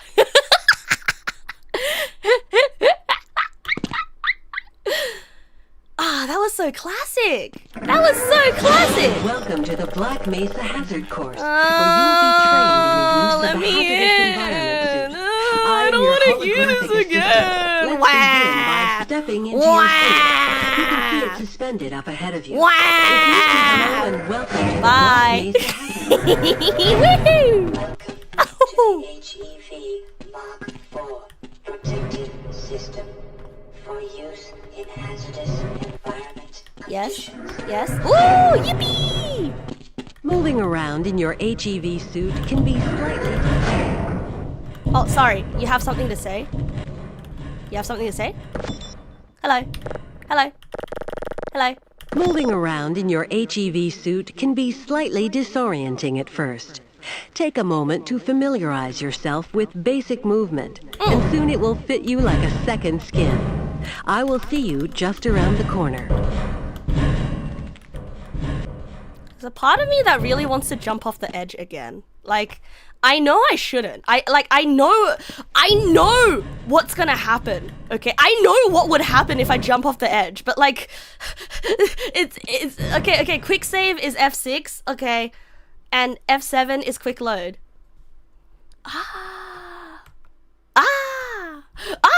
Yippee! Oh my god, I lived! Motherfucker, I lived! Damn, I'm good. I'm probably not supposed to be here. But that's what I love about games like... Man, wow! I straight up just had full freedom to do this, huh? Okay, something tells me that I probably was supposed to do this because it actually wasn't a dead end. Welcome to exploration. In the campaign, exploration is rewarded a lot. Yippee! Ouch. Yippee! Let me know if my playstyle is making you woozy, by the way. And I'll try my best to do something about it, because I also feel woozy. Wow! Oh man, I know what they mean by this game's really immersive. I was not supposed to do this. No? The first move we will practice in the hazard course is basic jump. To get over this set of pipes, using only your run and jump commands. Okay. Enable raw mouse input and make sure there's no smoothing and acceleration. You will always turn at the same speed regardless of how fast your mouse is moving. Okay, there we go.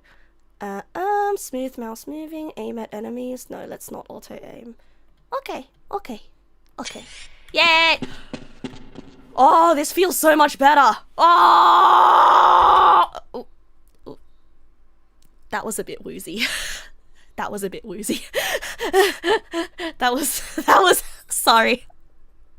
Don't do that. Oh, wait, hold on a second. I closed my eyes for a bit. That was a bit woozy.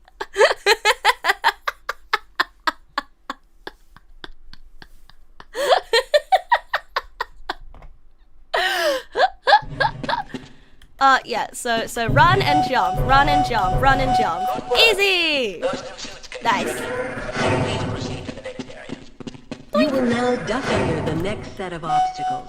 Please note that crouching... Yep. Easy. Very good. I hardly noticed you. Aw, thanks. What do you mean though? I'm so loud. I'm so freaking loud. Like, you can hear me rolling in. There's only one of me, but you think there's a herd of me. Get it? Herd of me? Yeah, you sure have now. Dong. Good work. Prepare for the next stage. Oh yeah? To get into these pipes, you will have to signal your suit to make a duck jump. You'll want to stand right at the mouth of the pipe and continue to press forward. Then jump up, and while you're in midair, go into a crouch. It's tricky, but you'll find it comes in handy. Oh, this is the duck jump that you guys were telling me about. Yeah, this is the jump you guys were telling me about. Okay, this feels like such a this feels like such a bug that became a feature. This feels like such a bug that became a feature. Because, like, listen, okay? Like, if you think about how hitboxes are, it shrinks towards the top when you crouch instead of shrinking towards the bottom. You've never seen someone skip one of these pipes? I thought I was supposed to go there. I thought that was part of the test. See, I crouch jumped so well that I got to skip one. I used the momentum, bro.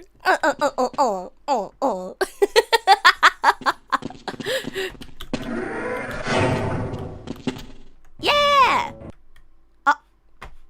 Hey, it's very...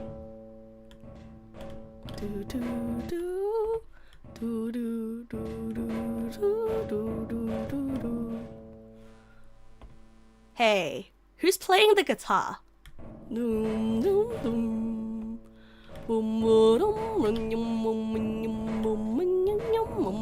Walk directly into the ladder, look up, and continue moving forward. If you want to come back down, just move back. The guitar pipe. Excuse me? My favorite instrument, the metal pipe. The audio tech in this game is very cool, but it gets a little hard to listen to. Yeah, I was just gonna say, the sound design is really nice. Like, oh, God, they really maximized on... Listen. The next three Look at jumps these textures. get harder each time, Yep. but they are quite possible. Yep. Don't be surprised. Yep, oops. Keep trying. Oops. You'll get it. Oops. Okay, so you do this, right? And then you jump, and then you go whoop, and then you jump, and you go whoop. Ah, fuck. No. Check this out, right? So you go jump, and you go whoop, and then you jump, and then you go whoop. Yarr. And then you jump, and you go whoop. If you keep falling short, you might be jumping too soon. No. I don't keep falling short. I just fell short once, okay? Sometimes you have to fail before you understand what you did wrong. And then you go whoop, and then you go whoop, and then you go whoop. Great work. Now there's one more style of jumping you need to learn. Long jumping requires its own charging module, seen here. To activate your long jump, you will have to duck and move forward, and then launch into a jump. Once you're up on the platform, press the button and I will demonstrate the move. Oh, duck, Duck and then jump. Okay. Duck and then jump. While moving forward, hold down the duck key and then press jump.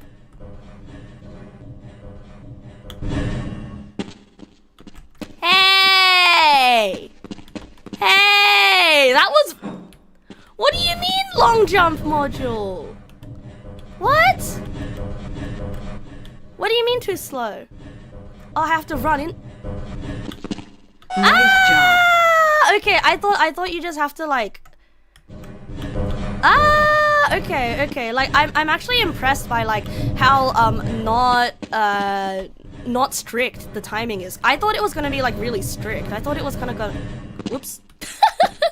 I thought it was gonna be like a little bit of like a trick shot type thing. I wonder actually. Something up here. There's something up here. Oh, ooh! No, there's nothing up here. Ouch! What? How did I get here? Oh, that's so much fun. Oh, that's actually so much fun. That's actually so much fun. Half-Life doesn't do any Doom-style secrets. Ah, that's sad. That's sad. I was hoping for some secrets. CS has completely GIMP movement compared to Half-Life Deathmatch. Man, you know, like I actually was never an FPS gamer, and so like this is so neat. This is so neat. There's like whoop. Hold on a second. Whoop. Come on. Whoop. Come on. Listen, usually in games I'll be like, oh, I'm not supposed to get there, right? I'm not supposed to get there. But like there's part of me that wants to jump onto this railing, and also go whoop. So now you don't know what is bunny hop and rocket jump? Nope, I don't know what bunny hops and rocket jumps are.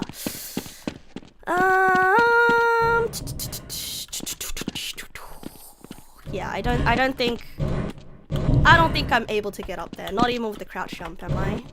Okay, yoink. Press the forward key to move up ladders and backwards to move down. Doing, doing. No, ding, dong. Nom, ding, dong, dong. I'm realizing Please start the that lift by moving up to the button, looking at it, and pressing the use key. I really... Hey, not to be rude, but you're kind of getting in the way of me feeling free and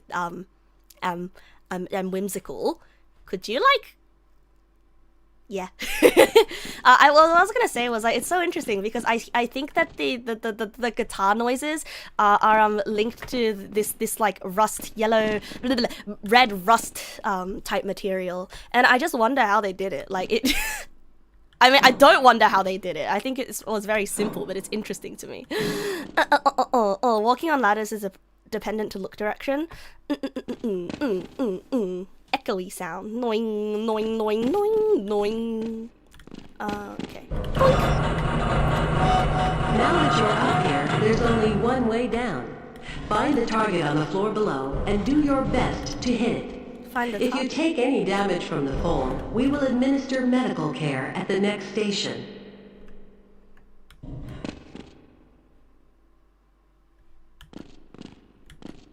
Okay. That's me. Found the target. That's me.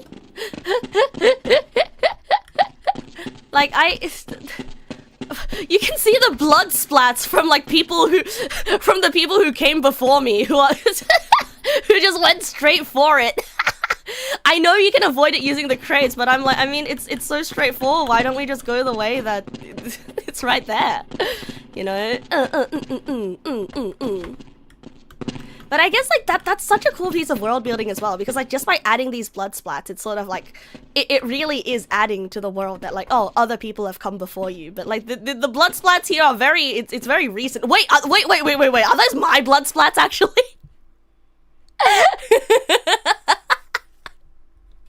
Wait, that might be mine.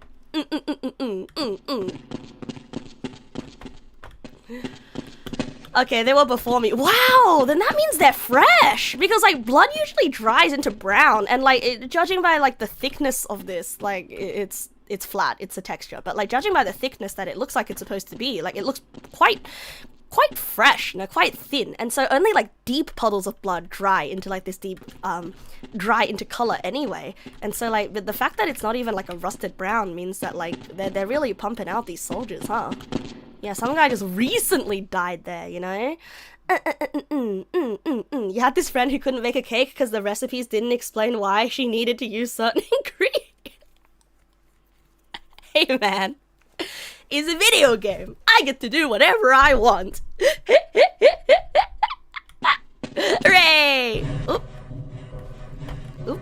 You will find medkits like this one throughout the Black Mesa compound. To restore your health, walk up to a medkit and press your use key. Your health will recover gradually until you are at full health or the kit is depleted. Whoa. Once the light goes out, Shut up, a I'm medkit trying cannot to- be reused. Shut up! I'm trying to marvel at the sound design of using the medkit. Oh.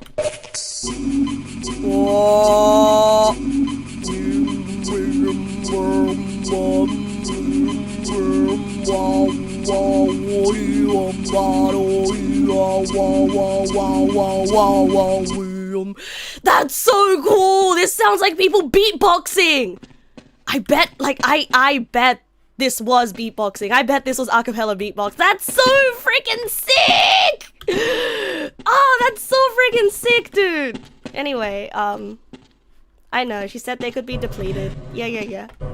Yep. Yes? What was that? Was that the sound of...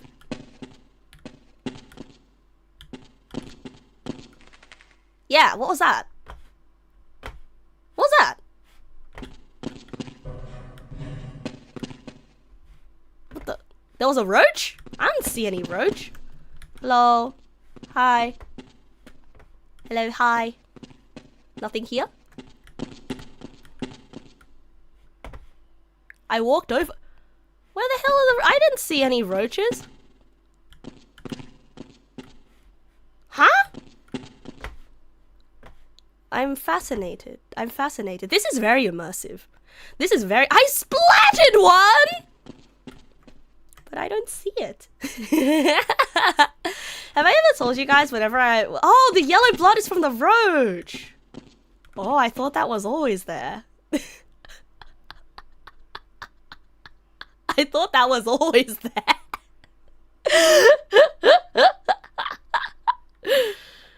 You know, have I ever told you guys about when I run into roaches in real life outside of my house? I'm really excited for some reason. Like there's it really it's the same feeling as seeing a teacher outside of school. Like, whoa, you exist in places other than the school.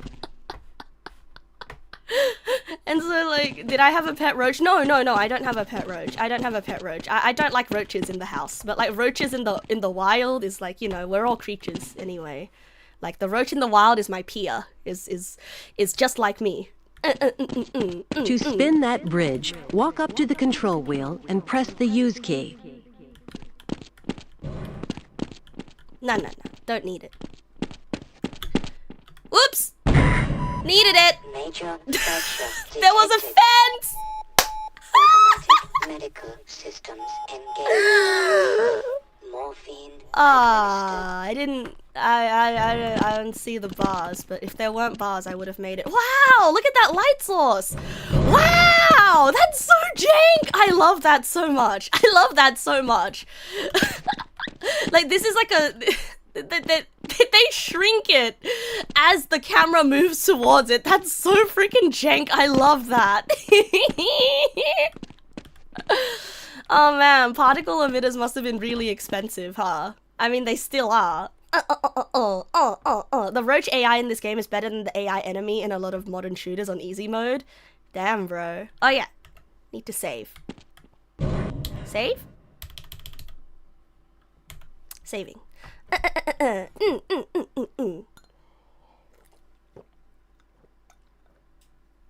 It's a sprite like Doom. Yeah, that's what I'm thinking. It's a sprite. That's so freaking clever. That is so freaking clever how it's literally just a sprite.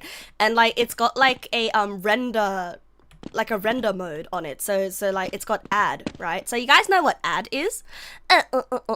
So remember when I was talking to you guys about shaders? So what this is doing is basically so every value has an RGB value, right? Every value has an RGB value. And so the maximum value, let's say it's like 255, right? Or 256? 256. The maximum value makes a white because it's like the maximum amount of light, basically, right? So like so basically that's what RGB means. That's what the values in the RGB means. So technically 255 is saying give us the brightest, okay? Give us the brightest version of this. And so what the add layer mode does is basically they have like they have a sprite, right? This is a PNG of like a glowing sphere, right? And so what they did here is basically using the blending mode, they say take the color from each of the pixels of this sphere, and when I put it in front of the camera, add whatever RGB value it has. So like in the top left corner, it's probably 0 because it's nothing, and sprite's a square. But then as it gets closer to the center, it becomes 255, right? And so add is saying whatever pixel is behind it, add my current pixel RGB value to it. And so that's how you get this add effect, where it looks like it's lighting up everything that's behind it. And when you're working with shaders, it's usually like 0 to 1. What about warm lights, since their light is orange? You wonder what the RGB of a warm light is. Oh, I mean that probably has more like complicated, more complicated stuff behind it, or like it's got like a tint layer on it. Yep, I know, this is pre-baked. I know. I was just explaining like explaining a layer layer modes, right? It is calculated when the map is compiled. Oh wait, I mean like this sprite, it's a flat image and it's always rotated to like face the camera, right? Yeah.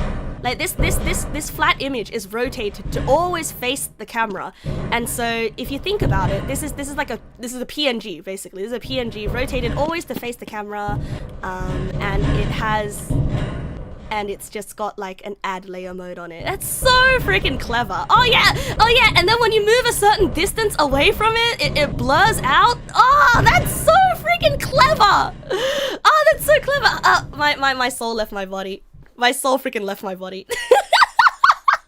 I nerded out so much that my soul left my body. Yeah, like Doom, like the enemies in Doom. Yep, 1 second. Let me re-enter my body. My soul left my body. Oh, I hate when that happens. I also hate when that happens. Hold on a second. How do I do this again? It's been a long time since I've done this. This is me in the training room. You guys having a good time with me nerding out about like premium media? I'm so happy, bro. I'm so freaking happy. And if I get to like, cause like I have to mention it always, my day job is game dev. Like obviously, like I'm still like a junior software dev, but like I'm learning like so many things about how things are done, and it's so fascinating to see these old tricks in practice, and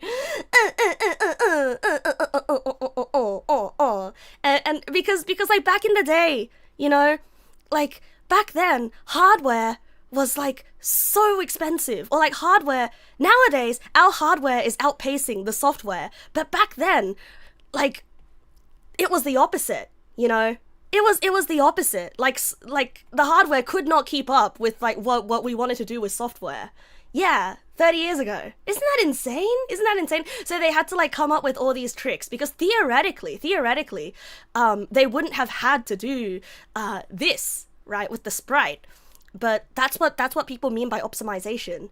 Back then it was mostly like memory optimization, if I remember correctly. Like nowadays, optimization is more so about runtime optimization, because now even in my game dev studio, I was like, but isn't it suboptimal for me to do it this way? And they're like, oh no, don't worry about optimizing. They were like, don't worry about optimizing. Just as long as like you have something that works, and if it's not a problem right now, don't worry about it.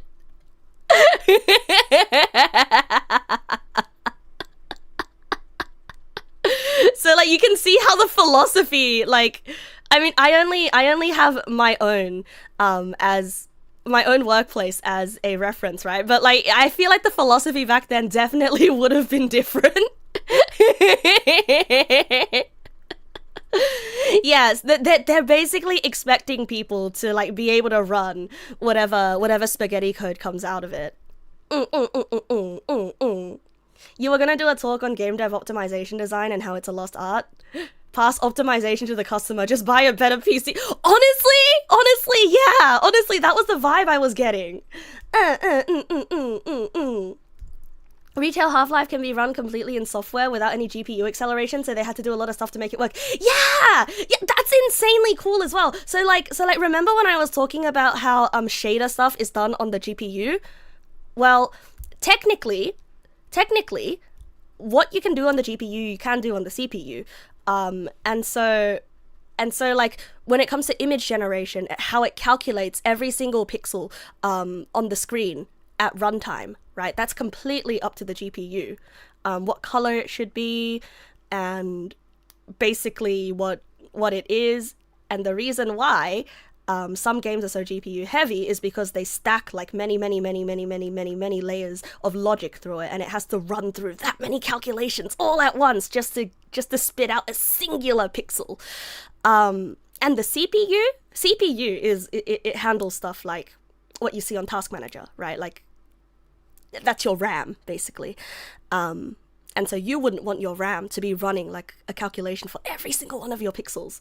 But like, that is insane for this game to be so optimized that it can run completely on CPU software. That's insane. That's so cool. That's so cool. Even back then, that's so cool. Yeah. That's why one way to reduce RAM usage is to lower the complexity of the calculations. Exactly.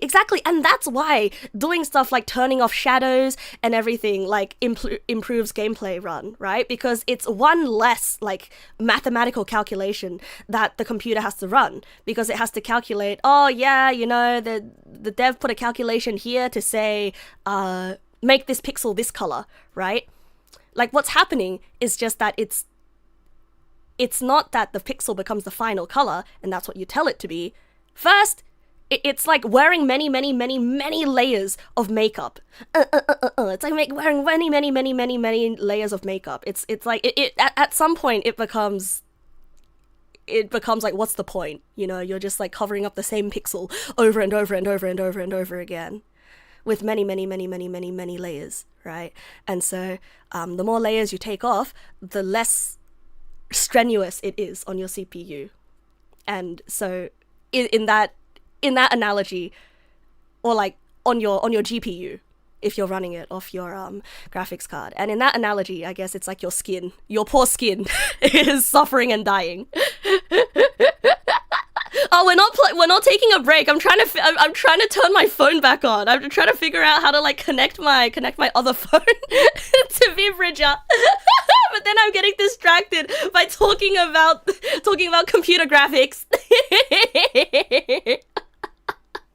I'm getting distracted. Wait.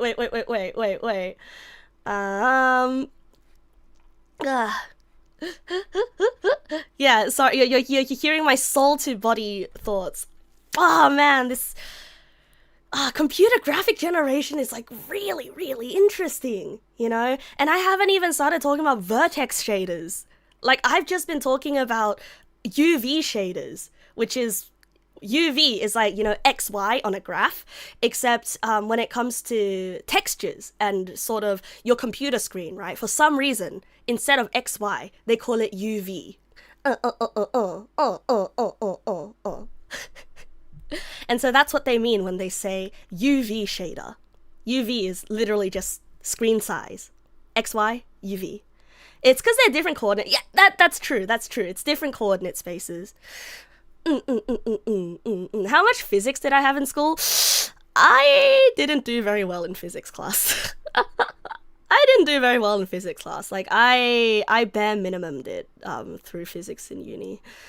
Yeah, probably, oh yeah, true. Probably because it's a translation from XY. That's true. That's true. Need a jingle jangle redeem. Ah, you're right. I need the jingle jangle. You're right.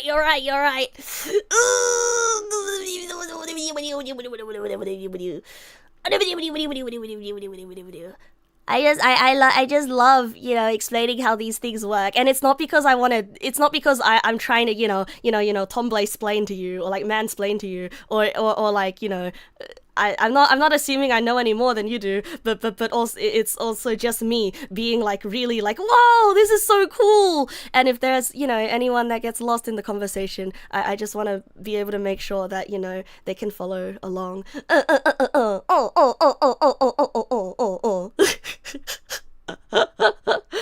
I really should revive my soul in my body first though. I forgot how to connect to VBridge. I forgot how to connect to VBridger. Oh yeah, linear algebra. Of course I did linear algebra.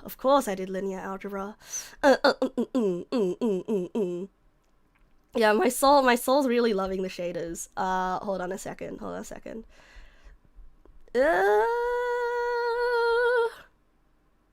Ooh, why not bring back the cursed PNG? Oh, because I need to reopen. I need to reopen VTube Studio for that one, and I can't be bothered. I don't know how to connect. Why don't I know how to connect? Wait a second. Start API. Oh, Wi-Fi. Yes. Waiting for connection from smartphone. Yes. Wait, no. Wait. No. No, that's not right. No, incorrect. Settings. Huh? Oh, okay. Wait a second. Status, show IP list on.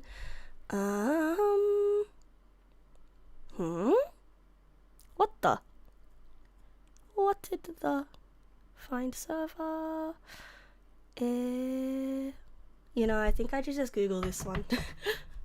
Connect your iPhone to VBridger. I haven't done this in so long because it's just been connected for so long. It's literally been years. Linking VTube Studio app to VTube. Both I this video in. I don't want to watch a video. Find the iPhone address on the VTube Studio mobile app. Stream to PC from your iPhone's local app. What? Activate API on PC. Yep. Enable Start API. Yep. API. I actually, man, I forget what API stands for actually. Find your phone's local IP address. Ah, shit. What's my iPhone local IP address? iPhone local IP address. Go to settings. Go to Wi-Fi. You know, I recently I had to buy a new phone because the current phone I'm using, it keeps randomly scrolling up, and I can't do anything on the phone anymore. I mean, it still works. I can't do anything on it anymore. Oh, this poor phone. Tap the blue eye icon, info eye icon, go to Wi-Fi settings, Wi-Fi, tap the blue eye icon next to your connected network. That's the 5 gigahertz one. Look for the number labeled IP address under IPv4. IPv4. Yes, that's the one. That's my IP address. Yes, my IP address. I'm gonna tell everybody now. 192.168. Oh, that's my IP address, guys. Wait, no. Shit. Yeah. Got you. That's everyone's IP address, silly. Okay, and open VBridger on the PC and enter your phone's IP address. Okay, stream to PC in the VTube Studio mobile app. Go Go to stream to PC to find your phone's local IP address. Connect PC. Done. Connect in VBridger. Open VBridger. Enter your phone's IP address. Connect. And then set the IP to the one that is your Pahony. Yup. There's me. My Pahony. Mike Pahony. That's me. Connect. Please.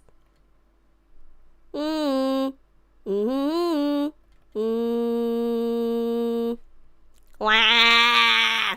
Wah. Man. Oh, wait a second. I used the wrong one. Boop boop. Boop boop boop boop. Boop boop. Connect. Come on. Woohoo. Connect. Why not could not connect? Why could not connect? Why could not connect? Why could not? Why is could not connect? Huh? Is something wrong? Why is could not connect? You sack of shit. You sack of shit. Yeah, I think the Oh man.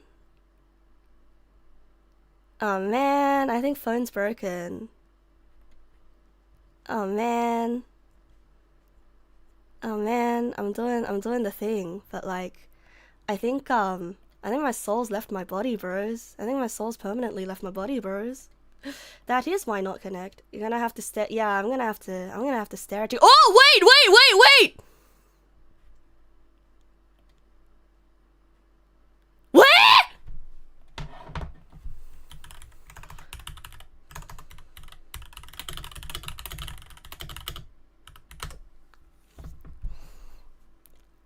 Mismatched VTuber Studio API is.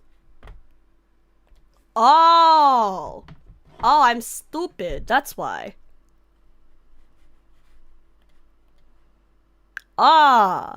Is because I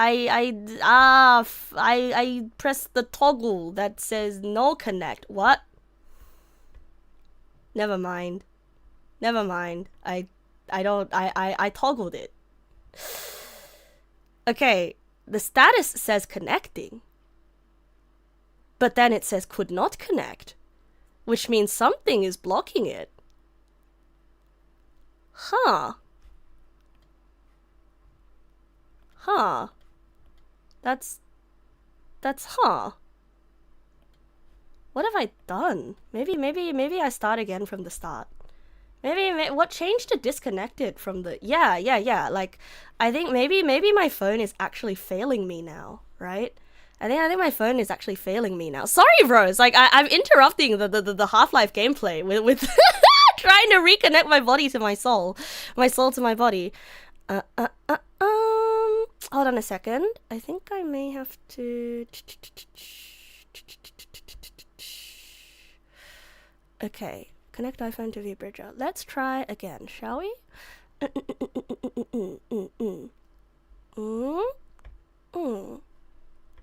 Maybe try restarting the whole phone. Maybe the application is... I will keep staring at you with my big old eyes! Prepare VTuber Studio Mobile. Go into the app and enable local network access in your iPhone settings if prompted. Maybe I disabled local network connections? これやないよね。ないよね。Prepare VTuber Studio, activate API on PC, find iPhone address, in the mode of stream to PC to find your local IP address, which I did.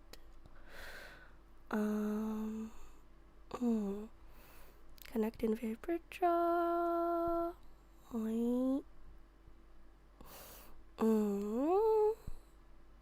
Connect in VBridger, open VBridger on your PC, enter the IP address and click connect to iPhone. なんやこりゃ。なんやこりゃ。え?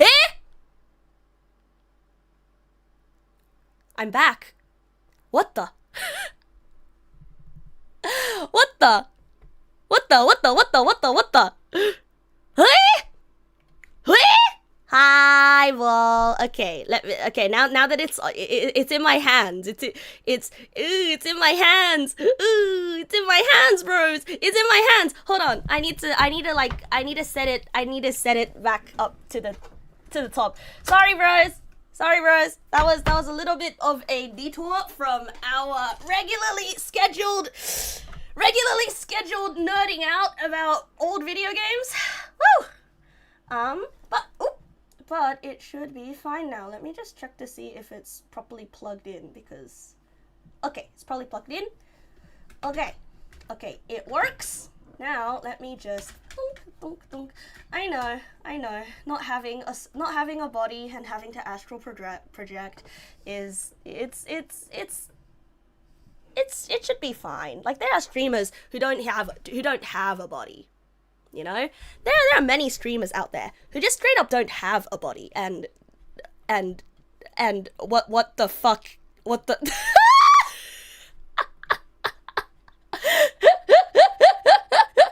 What the fuck? I'm paralyzed. I'm paralyzed. What is? Hold on.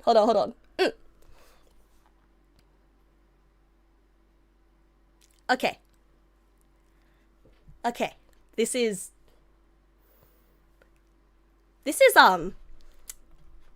less than ideal. Yeah, this is really awkward. What the heck is going on? What?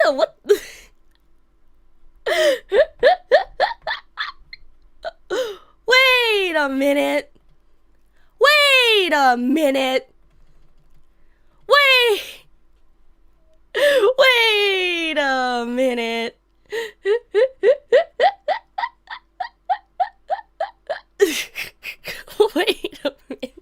It's gone.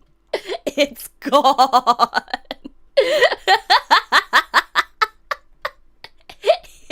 gone. I've perished.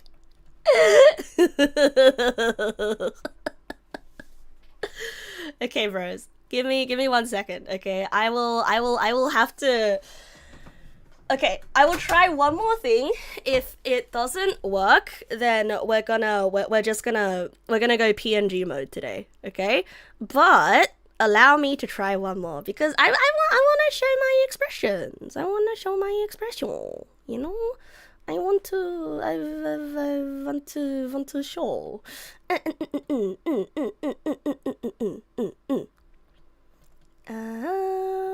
Oh.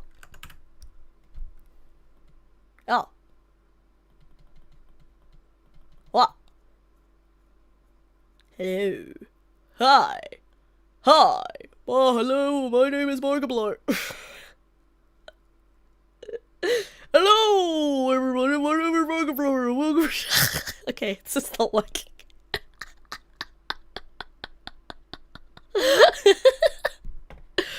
Authorize the plugin. The plugin's already authorized though. How to connect iPhone to VBridger. Let's try that one again. Setting up to start API on the big plugin sub. Okay, I'm gonna watch the video, but I'm not gonna subject you guys to it. Go to your iPhone setting. Yep. Locate, open VBridger, locate the input field for iPhone IP address, input the iPhone IP address found there, which I do have. Click connect to iPhone, and that is false. You've given me false information. Why have you done this? You've given me false information. Why have you done this? Yeah, why have you done this? You false. Okay, grab the yes, grab the IP information. Yes. It's right there. Yes. Displayed. After that, open VBridger on your PC, enter your phone's IP address. Yep. Make sure it says VTube Studio. Yep. Because once you've done all that, click connect to iPhone in VBridger. You sack of shit! That doesn't work! I've done it. And yet, it refuses to work. What's all this then? Huh? What's all this then, eh? Eh?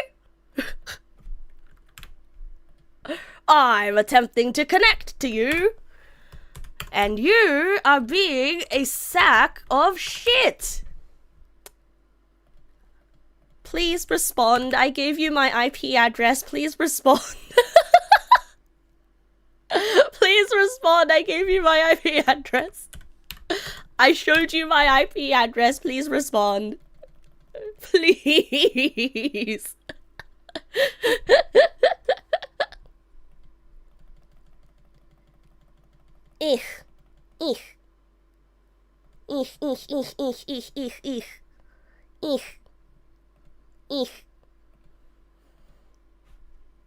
They blocked me from sending my IP. IP, more like I poo. Ah!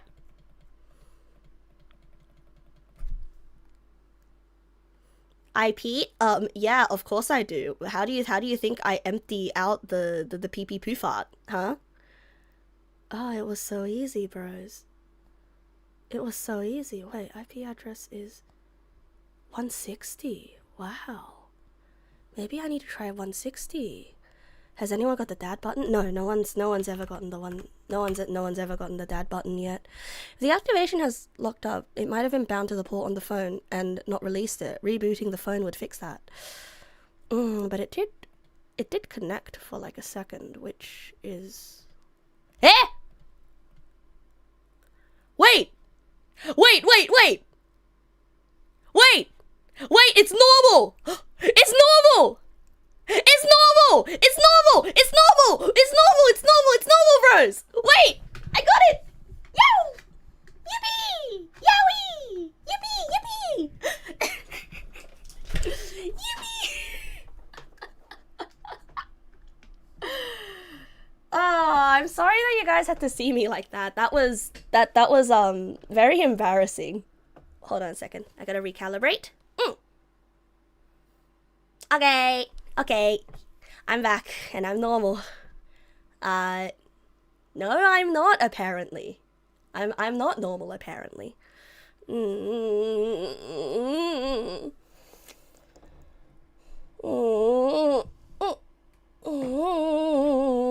Gotta recalibrate. But I am mostly normal. And that's all that matters.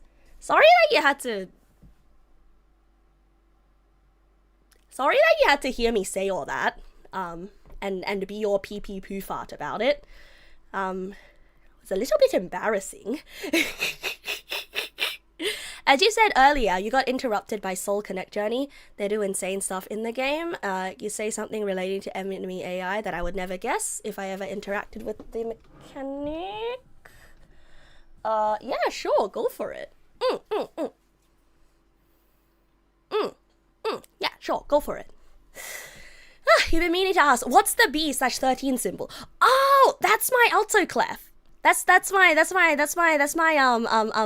alto clef. Yeah, that's my clef, and it is because I do singing and I do music. It's a musical clef. Do I know why it's working now? If it stopped without warning, then it restarted unexpectedly. It's going to be hard to trust that it won't randomly stop working. So basically what happened was I have a separate phone for streaming, and that phone is an old phone where half the screen is busted, and and that phone was that phone has died, basically. That phone has died, basically, and the battery decided to... The battery, God rest its soul, has decided to die, and my current phone that I'm using is also on its death rattle.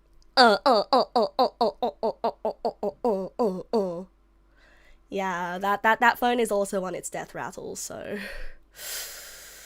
I had to buy a new phone.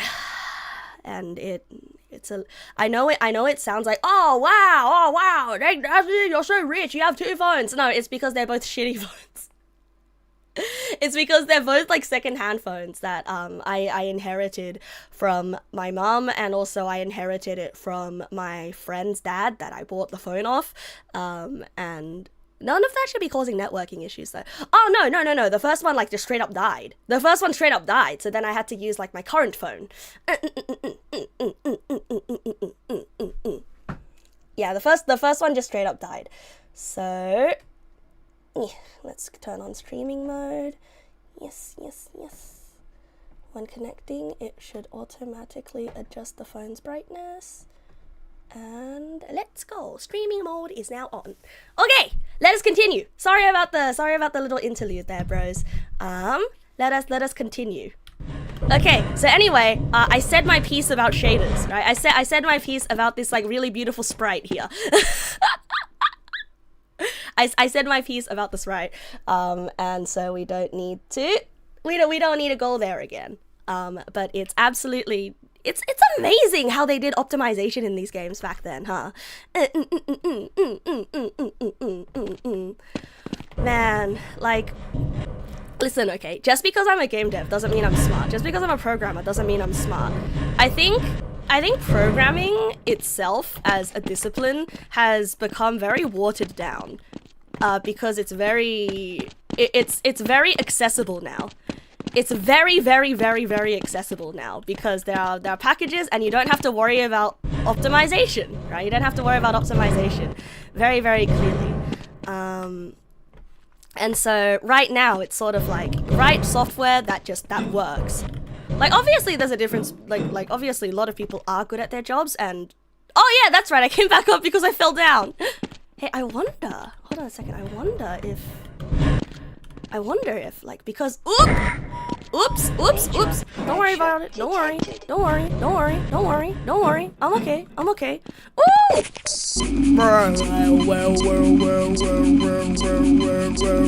Whoa. Okay. Hold on a second. I've got a theory.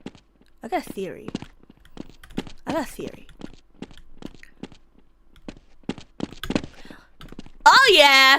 And my theory was correct. Call me MatPat. Because I had a game theory and it came true.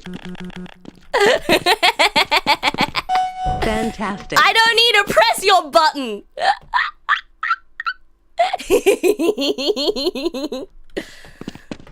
Call me Sans, because my name is Ness. Oh, did I just save? Hooray! Sometimes you'll need to rely on more than just your suit to get through a tight place. Try jumping this gap on your own. I think I'll be able to do that. Even recently. You're not sure it was ever pure. You think that's mostly nostalgia and good old days mythology? Oh, okay then. Fair enough. I think it's just because like I think for me it's because like I've got that imposter syndrome, you know. I've got the imposter syndrome of like, oh wow, I could never. Wait, it was really that simple? It's just, wait, there's no trick to this one? It really was just this simple. Whoa! Bonk! Huh. Alright, on we go. If Hello. you can't push the obstacle out of your way, you might try pulling it. To pull a box, move up to it. Oh, you can pull, your bro! U-turn. You know how many While games holding even down your nowadays seat don't to have keep a grip pulling on the box. mechanics? Move slowly backward. The box will come along with you. Oh no. Another cockroach bites the dust. Yeah, do you know how many games nowadays that don't even have pull mechanics? Hallelujah, mamma mia, mein Gott! Yowie! Sorry for randomly saying yowie. I know saying yowie summons people. Wait, I feel like there's something that I'm missing. There's something that I'm, oh, yowie! Yowie! People meaning targeting one person in particular. And it summoned people. It did. It did. Hi, Corpse. Hello, Corpse. Thank you so much for the raid. Thank you so much for the raid, Corpse. You know, Corpse, I know that you, I feel like I just shouted out the wrong person. Yep, I did. There we go. You have an underscore. I hope you had a great stream, Corpse, and I do wonder, was it the Half-Life that brought you in today? Because I know you are also one that likes the retro games. I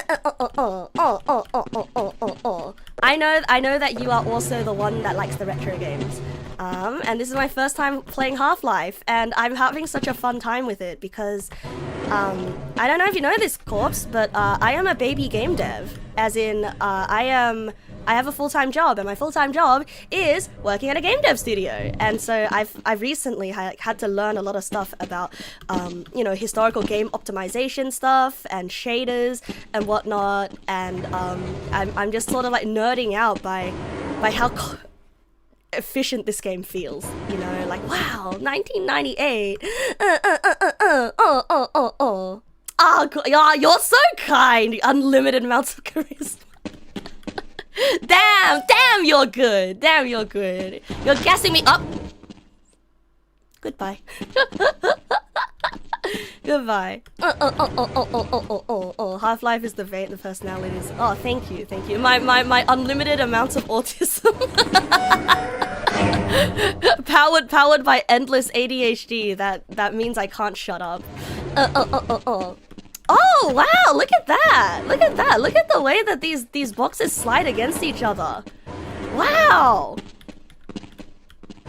Whoa! Oh my god! You can actually. I can see the moment the physics get computed in real time when they slide against each other. That's actually really cute. Because like this was back in the days before like games had physics engines. So like this actually had to be manually coded. Like there wasn't any like fancy like oh physics and like physics object materials. Like it quite literally was like speed. And then if you apply force to the boxes and it just creates like a sliding sort of effect with the hitboxes. That's so cute. That's actually especially if you line them up. Oh, that's awesome. That's awesome, bros. Because no, you think they invented a lot of that stuff as part of inventing this game? Wow, that's so cool. That's so cool. Like and you have to get it lined up perfectly. And I do wonder like if this sliding thing is more of like a bug than a feature, but it sure feels like a feature. But like it really does feel like some sort of primitive physics engine, right? Like it's just I don't know, it's really neat. It's really neat because like it feels like it's transparent. It feels transparent the way that it looks, you know. The game's engine is based on Quake, so a ton of impressive stuff. You have Quake to thank. Quake is okay, so what you're saying is when I'm done here, I have to play Quake. This is a game informing game design for many years after it was made. I'm playing a piece of history. Finally, if nothing else works, you can try breaking the objects in your path. Make sure you picked up the crowbar, then simply smash your way through the debris. Move the crowbar and press the attack. You know, I gotta say though, it fascinates me how they don't even tell you what the attack key is. Whoa! Whoa, the hotbar system.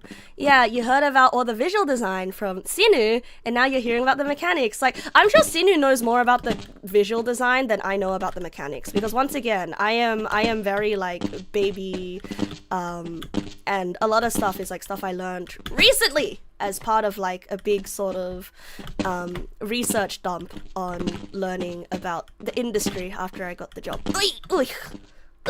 Because I don't know. I'm like very surprised that I never really went down this rabbit hole. Crouch and duck, looking at crate and press attack. Oh, the cop down. Ooh!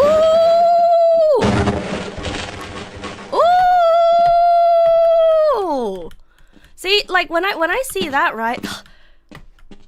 Wow, once again, that's so neat.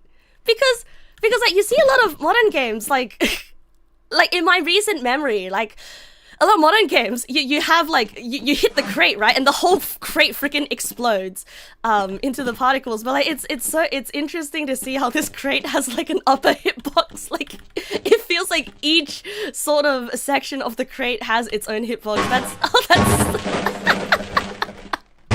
That's so neat. Also quite simple. Most boxes in this game do not break part by part. They explode into particles. Yeah, that's what I'm that's what I'm usually used to.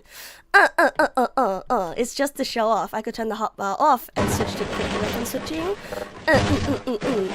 Have a Billy. Thank you for the follow. Welcome. Give a girl a crowbar and she will be fascinated by what she can destroy. Yeah, you think modern games gradually realized this stuff wasn't necessary and gradually phased it out? Yeah, definitely. Like, that I mean, like that's one of the beauties of like old games, you know, like you see where design philosophies evolved from. You see where design philosophies evolve from, and then you realize, you know, you take things out because it doesn't really impact your minimum viable product, or it doesn't meaningfully impact your final product in a way that people really care about. But break and crouch. Aw, man, I'm not fat enough. Aw. Am I not gonna like do the cartoon thing where I just like fall through like roll, The way that things break apart in Half-Life 2 is still pretty awesome. Yeah, minimum viable product is ruining games these days. I gotta say though, I feel like the MVP ruining things thing, I don't think that's exclusive to the game industry. I think it's a sub-symptom of an ever-growing hungry economy that is ever-growing and unsustainable. And so you're very hard-pressed to find that. I don't know, like, I just have to remember, behind every project, there's somebody who had to be at the helm of it, and it was someone's baby. And like, you will never, ever Activate your get suit to... flashlight for the next area. I wish you told me what button it was. I wish you told me what F... Oh, sorry, when you guys said...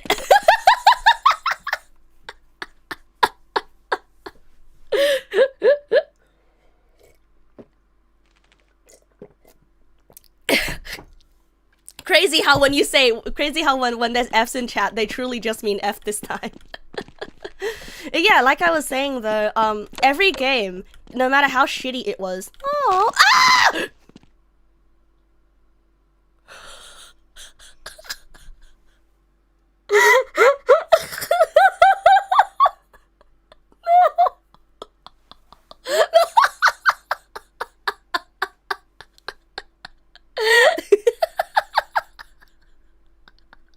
Hi, Sinu.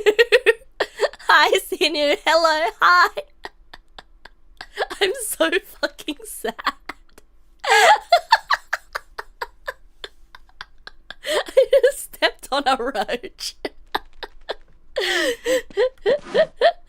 Oh, I was telling everyone about how much fun I was having with you yesterday before stream. This is still just the tutorial, by the way, because I had a moment when my soul left my body and I was so fascinated with certain things that I was going on tangents.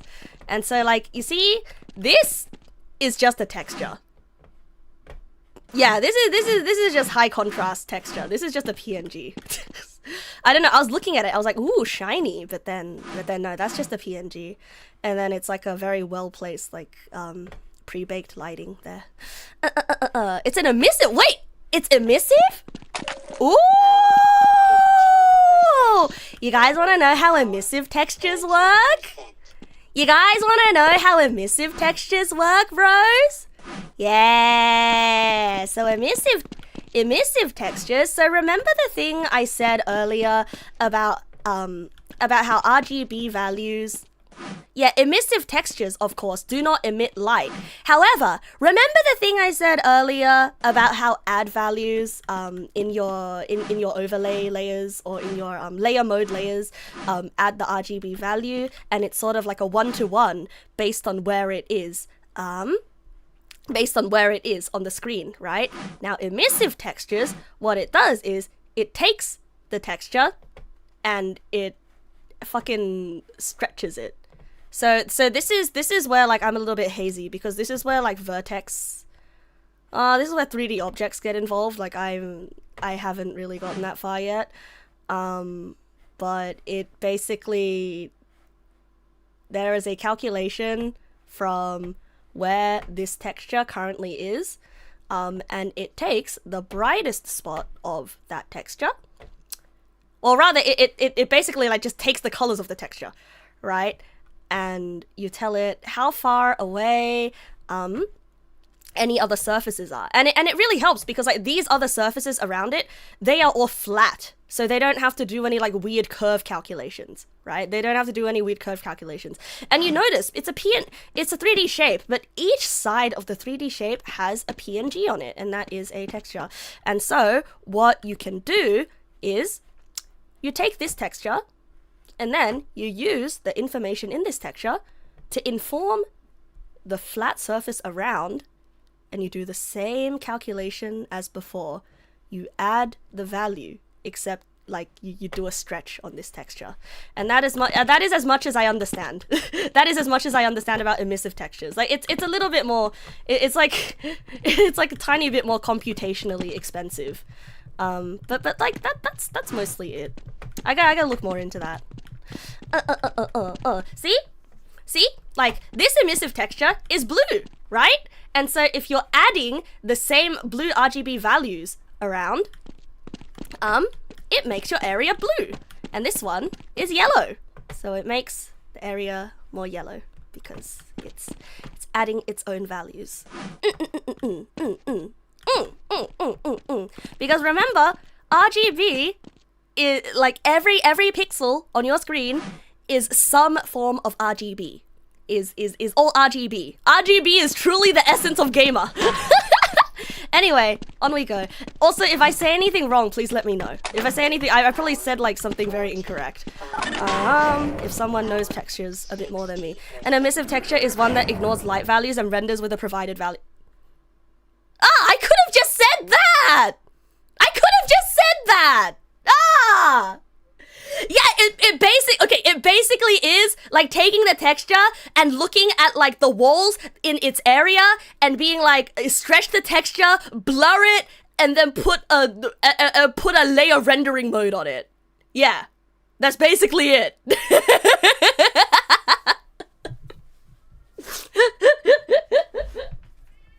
Yes, Mango, I'll let you out. Sorry, Mango. Sorry. Mango was sleeping behind me. Yeah, Mango. Yeah, so the lighting is an emissive texture, not the light. Yes. So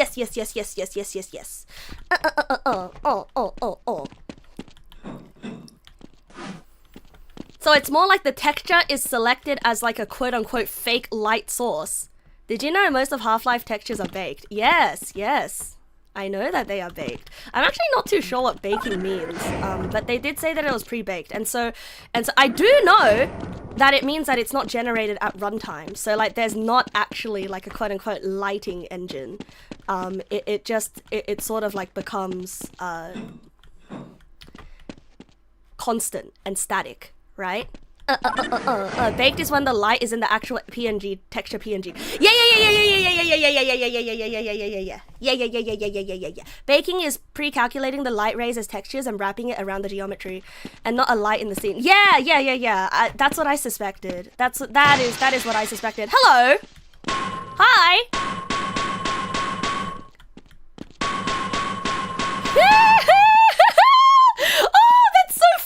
I get to leave dents on the wall. Look at me wiggle this one dent around. PNG, BMP at the time. True. They were all bump maps at the BMP at the time.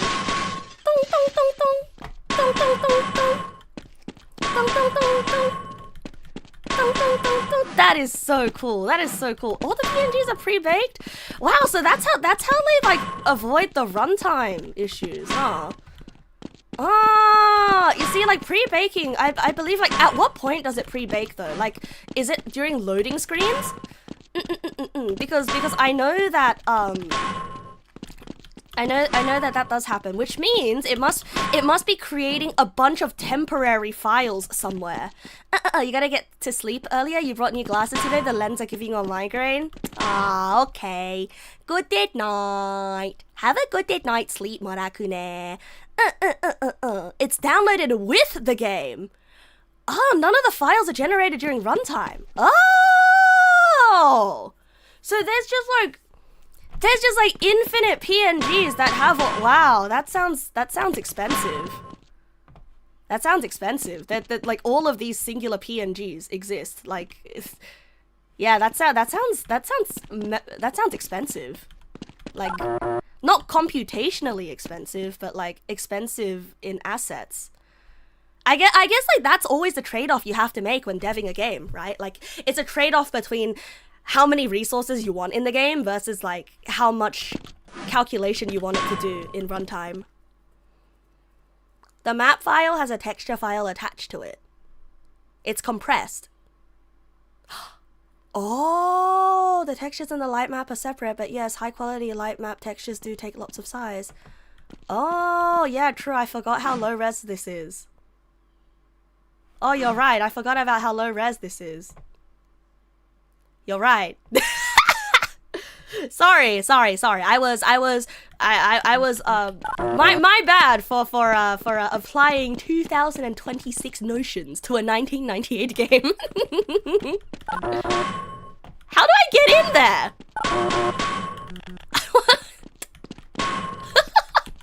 There's a guy there and I wanna let me at him. Hello, sir. Hello, sir.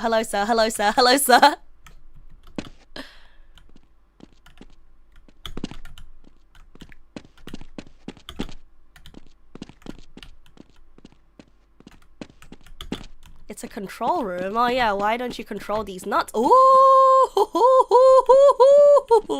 I understand how to get there now. Ooh, ah, fuck.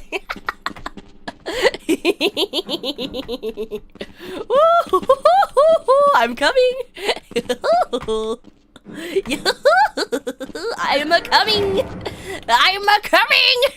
I'm coming. Oh fuck.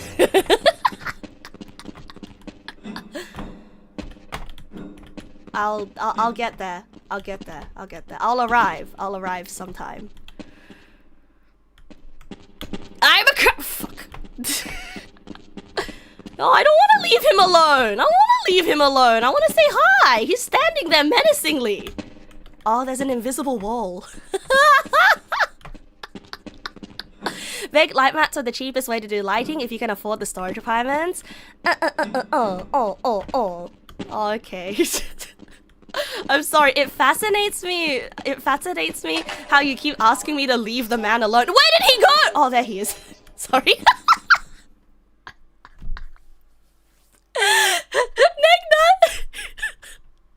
Neg na's lacking object permanence.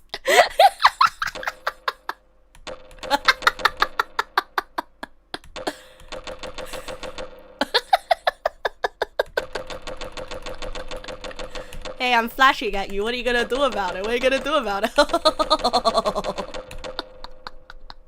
Sorry, that was very rude of me. I think I should leave him. I should leave him alone.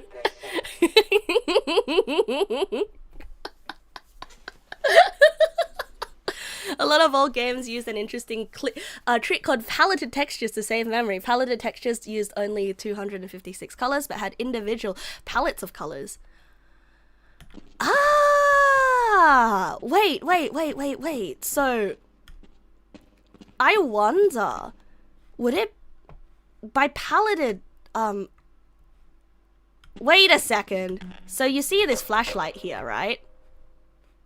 Even this flashlight was pre-baked. Man. Man, they pre-baked this. And I guess like it makes sense how you see it moving around so smoothly and how it wraps. Damn. That's neat. The flashlight isn't pre-baked. This is something you pre-bake. You can't pre-bake. The flashlight is a light map too. Oh, okay. Light map. So remember the thing that I said before about how you take a PNG? So the flashlight is most likely a PNG of a circle that is sort of like moving along, and sort of wherever it touches, it says, do some sort of calculation to make this piece of wall look like this color, right? Because what it looks like to me is it's not actually emitting anything. It looks like wherever you look, it's projecting a PNG onto the surface. So that too is a UV shader. Not a PNG, sorry, BMP. Sorry. I don't want to project my my 2026 notions of pictures onto 1998. Sade! Oh, Sade! Thank you so much for the raid. Thank you so much, Sade. I think Sade is really cool. She's got a very cute voice. I won't kill this one. I will not kill this one. Look at him! He's just a triangle. Remember your flashlight drains power. Oh, he's just so switch it off when you don't need it. Oh, he's just a triangle. Whoa, he's so polite. Oh, he's so polite. Ah!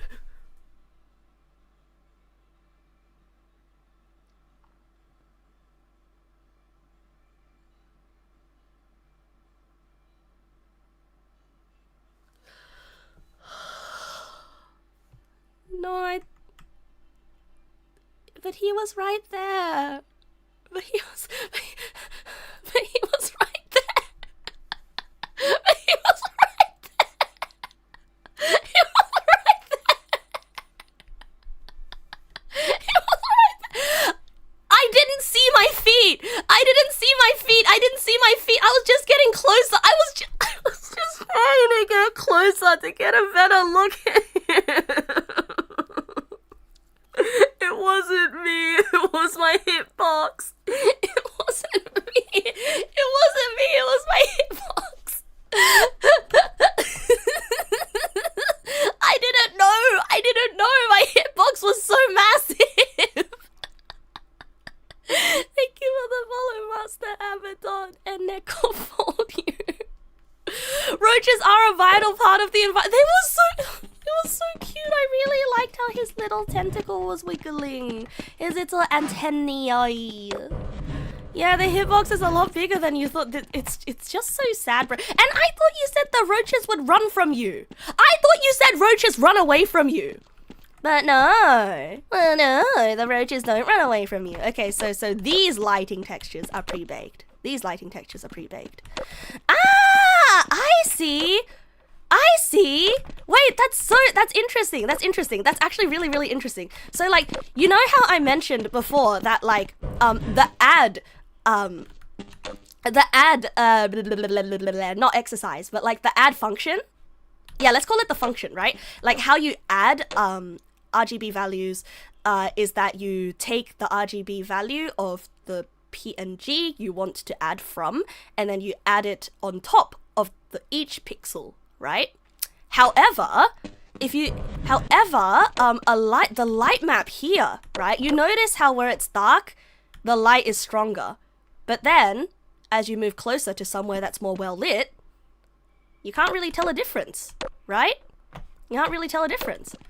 And so, what this is in the code, I'm guessing, is that if the total value of the RGB at this pixel is above a certain point or whatever, divide the light PNG, BMP, divide the light textures, lighting by this much, and so it adds a little bit less Yeah, it adds a little bit less so that it doesn't become like a freaking flashbang. Yeah, that's interesting. That's so interesting. I mean, like, I'm probably wrong. I'm probably wrong, but like that's how I'm guessing that they did it. And so for like darker places, you know, yeah, this is probably like some this is probably some algebraic function. Logarithmic? Yeah, I think this is it looks like a yeah, it would be the clipping. Yeah, of course. But like, it looks like a logarithmic function, actually. It looks like a logarithmic function because like the closer the RGB value together is to 0, right? The texture is applied harsher. However, the further away from 0, the less it gets applied. And so like, you know, with a logarithmic curve, right? It starts really harsh and then it sort of like smooths out. Yeah. Smooths out over time. Yeah. The opposite of exponential growth. You're very late. How is A is a function of A0e to the power of kt so far? It's fun! It's fun! Programming is math! It's so fun! Logarithmic would be very expensive. You guess it's just proportionally reducing it? That is true. Logarithmic is expensive. That's true. There's probably a more simple way to do this one. That's so interesting. Why does coding have so much math? Because, unfortunately, everything is math. The flashlight also does some real-time shading, though, if you try to lit dynamic NPCs boxes. Right, yes! Yeah, that's what I'm thinking. What am I saying is logarithmic? How strong the light is applied. Because as you can see, when it's darker here, right, the light texture, because I'm suspecting this is another PNG, it's distance, because it's a straight line to dim depending on how far away you are. But I guess like the part I'm interested in is like how they did it so that in more well lit areas, it isn't, you know, it isn't just becoming 255, 255, 255, right? Just distance? Oh, okay. So they apply the same distance formula onto bright spots. Okay. Anyway, sorry. I'm trying to explain things in a way that non-programmers might, or like non-mathy people might understand, but like I'm trying my best because I hate it when people are left out. Oh my god, Target. I love Target. Target is like a shop that you can get cheap shirts at. And Target also like sells books and toys. Yeah, and Target has to lock up their Pokemon cards, but because people come scalp them from Target as well. I'm pushing my 2026 values onto your 1998 game. No! There's a thread you found which has the flashlight code. It seems like just a radius and distance check. Wow, that's economic.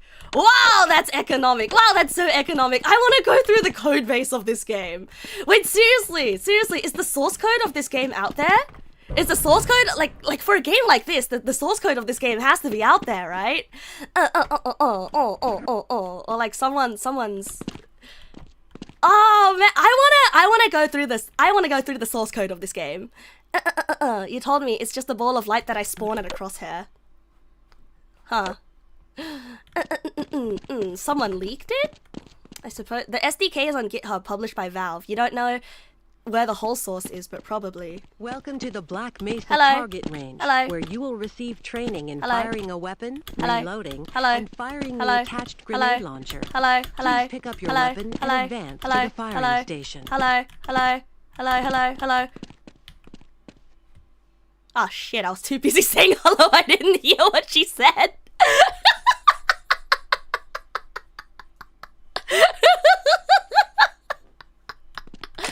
Okay, well I guess, I mean like from context clues, this is Target practicing room, right?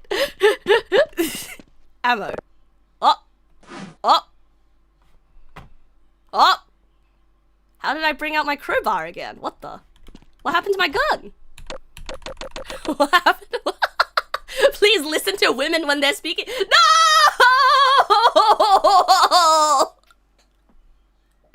Oh no! I did it again. I spoke over a woman. I'm a misogynist. The internalized misogyny. I'm so sorry.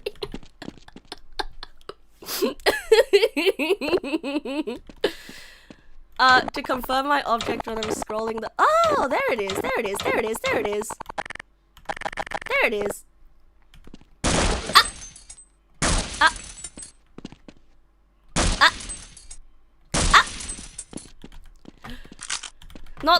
Not only was I tomboy-splaining, I was very Dunning-Kruger. I was having a Dunning-Kruger moment. Like, I am always very afraid of saying something that's wrong, saying something that's incorrect. So, like, please, if I say anything that is incorrect, please feel free to correct me, because my goodness, I am afraid of being confidently incorrect on the internet. Okay? So please lower my confidence a little bit. You'll have to hit every target in order to complete the course. But if you miss it, it will come around again. Sorry? Try to reload during pauses rather than waiting to run out of ammunition. Oh, how do I at critical reload? Time. To fire your grenade launcher, use your alternate fire button. Certain targets fire only when hit by grenades. How do I— Commencing sequence in 5, 4, how do I 3, reload? 2, 1. How do I load? How do I reload? How do I reload?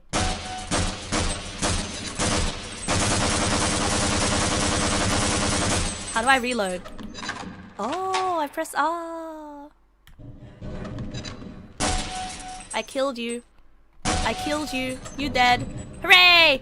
I killed you. You dead. Ah. I killed you. You dead. Fuck you. I kill you. You dead. I kill you. You dead. I kill you. You dead. I kill you. I kill you. You dead. Oh, it's unbreakable. I kill you. You dead. Please advance to the next area. Oh yeah! I forgot to read. Silly pattern recognition, thinking the first one is breakable, so the second one must be breakable. Your HEV suit monitors blood oxygen levels, warning you when you need to find an air supply. As you swim through this course, your oxygen levels will begin to— Heard enough. I've heard enough. Up?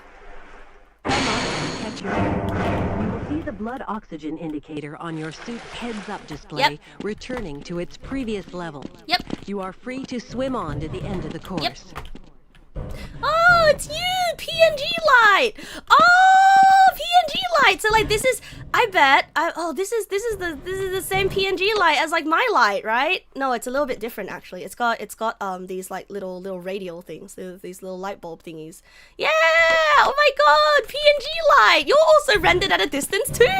You're also done on a distance calculation too! Oh, I wonder, wait, you could totally just reuse that block of code actually if you're really smart about it.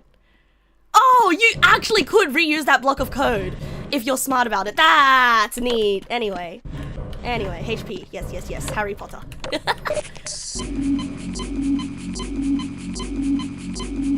There we go. Doink. Doink, doink, doink. Hey, don't be mean to her because she's a woman. Be mean to her because she's a hologram. Very different. Very different, okay? Please, don't be mean to her. This is the charging unit for your hazardous environment suit. Press and hold your use key. Step up to any charger and if you pass through fire or steam, you will see a heat damage icon lighting up. Yeah, I was gonna, you know what I was gonna say? I was getting Stanley Parable vibes. Like there was something that I couldn't explain about this game that was giving me Stanley Parable vibes. And now you tell me that it's a Half-Life mod. Well, there you go. Maybe the thing giving me Stanley Parable vibes is the fact that I actively choose not to follow instructions. But oof, oof, oof, oof, oof, oof, oof, ouch, oof. Oof, oof, oof, oof, oof, oof, ouch, oof.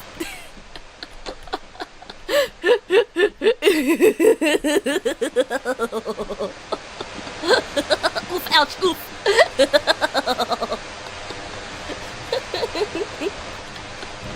Ah, oof, ouch! Proximity to radiation activates water counter and radiation. Please, let me out! Biohazards are also Let me out! associated with aluminum. Let me out, let me out, let me out, let me out, let me... Ooh. Let me out, let me out, let me out, let me out, let me out, let me out, let me out. Yes! Please advance to the next area. Dropping.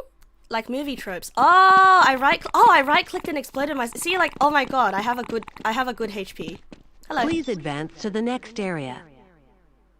Wow, the one time I decide to listen to you for the whole way through and you tell me you're like a one sentence, huh?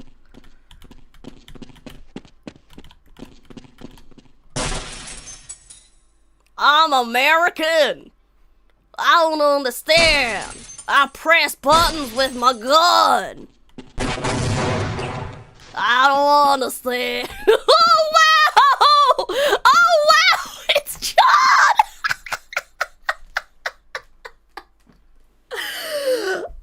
Oh my goodness! That's... Oh, I'm so fascinated! I'm so fascinated! Wow! About how I can just leave behind destruction like this. Anyway. Yep, works on my machine.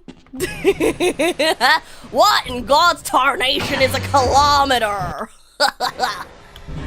Doink, doink, doink, doink, doink. I don't know nothing about your kilometers.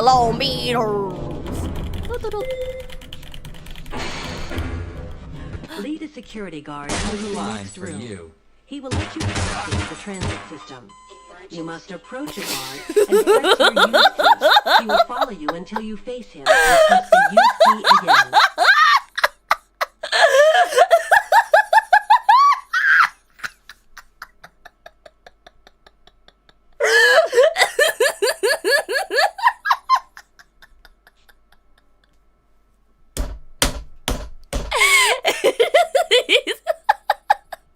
You shouldn't have given me a gun! You shouldn't have given me a gun!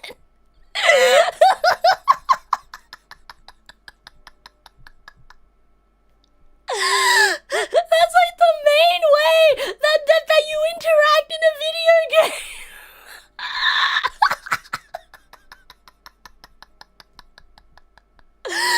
I didn't expect him to just give me that face and just... Security guards are whimsical creatures to be admired from a distance until you give her a gun and put her face to face. Oh my... You know what the best thing is? Security guard into the next room. He will let you back into the transit system. You must approach a guard and press your use key. He will follow you until you face him and press the use key again. Hello. Hello. Hello. Hello.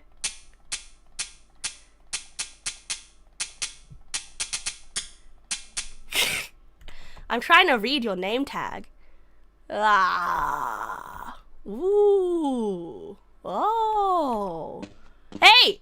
Where you going? Where you going? Where you going? I'm having a good look at you. I'm having a good look at you! Wow. You're mighty low poly, aren't you? You've got the gamer grip. No, you got the Gundam grip, actually. You have the Gundam fist hand. He's called Barney! They're all called Barney.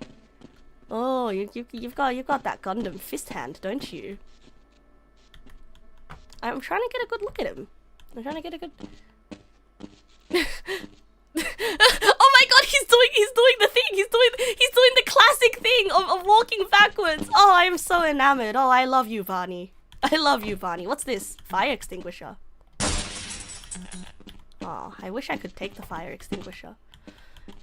This is just a blurred texture of a fire extinguisher facing the opposite way from the picture.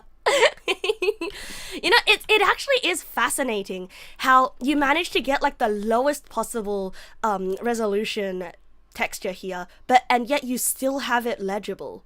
Like that in itself is like a whole ass feat. Hey, that's very, very, very impressive to me. Boink. Security. Hey, what's these numbers backwards? Oh, never mind. That's a 7G. Sorry, I don't know why I'm such a shitter tonight. Hello. Hello. Hi. All security guards are called Barney until opposing force introduces Otis. All bald scientists are called Walter. All Einstein scientists are called Einstein. All dark-haired scientists are called Slick. And you don't know what the black scientist model is called. You forgot the guy in the suit, G-Man. Oh, I've heard of G-Man. Oh, wow. Look at that. These vending machines here, they're also emissive textures. Oh, wow. And then you put two emissive textures together and you can almost... And... you see? This is the thing with the most emissive textures, right? Like... The boundary is always going to be where doing vertices are facing, because you might think that these are just doing points in a you might just think that they're points in a 3D system, right? And that they don't have a direction. Well, actually they have a direction. They have an X, Y, Z coordinate, and they also have a vector, which is another XYZ coordinate, which points them in the direction that they are pointing. And so when you have 4 of them together, they make a face. But yeah, and so like because the direction is pointing directly at us, like let's say at like a 90 degrees, where it starts emitting from, you can see the cutoff line right here. You can see the emission cutoff line right here. So like everything behind here isn't affected by the... Well, no, wait. Is it? Is it affected? Is it affected? Yeah, it doesn't seem to be affected. But like, look at them missing together.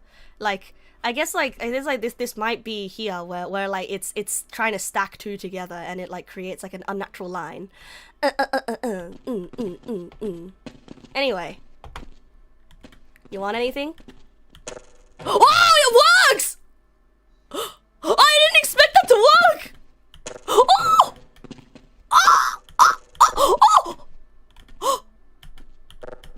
For me? For me? Oh, thank you. Can I have another one? For me? Oh, thank you. Can I have another one? For me? Oh, thank you. Can I have another one? Wow, it just keeps coming, bro. I'm exhausting all company resources. Like you see, this is look, buddy. I'm gonna get as much out of this experience as I can because I'm not paying for all these sodas. The company's paying for the sodas. The company's paying for it, and I'm gonna get as much for free as I possibly can. Come on. I'm gonna stuff it all into a duffel bag. Come on.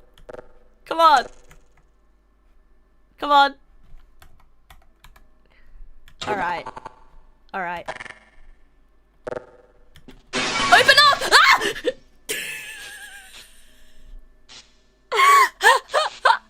Oh my god, it actually breaks open! Oh, I love this game so much! Oh my god, I love this game so much! Wow, they really thought of everything! Wow! I know you're hiding more in there. I know you've got more in there. Give it to me. I know you've got more. You can't. Hey, are those particles I see? Oh, this game does have particle generators. Wow. You see, like I guess the light isn't a particle Because like in modern games, lighting is actually done using like emissive particles, right? Like it's done in a similar way to particles. Oh, that's so neat. That's so neat.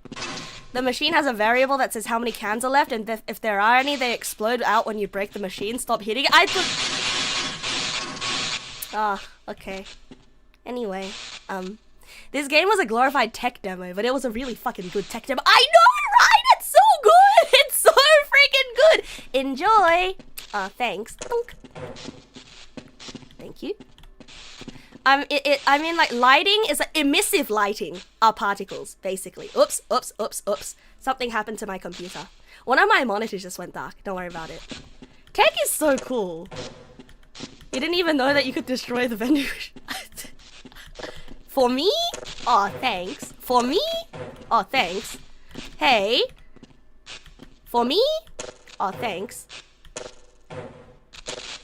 Am I just like drinking it at the same time as it comes out? Am I drinking it this? Wow, I am.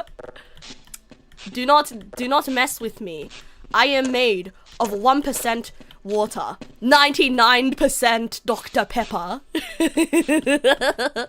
Am I talking about ray tracing? No, it's a little bit different. Wait, maybe I'm thinking of emissive volumes. I might be thinking of ray tracing. Open up! Yeah! Oh, yippee! For me?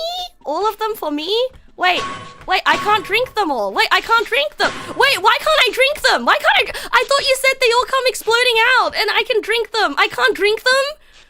Wait, what the? That's useless to me. It's useless to me. This is why we can't have nice things. I wanted them. You never said I could drink them. Well, you lied to me. I wanted to drink them. Hey.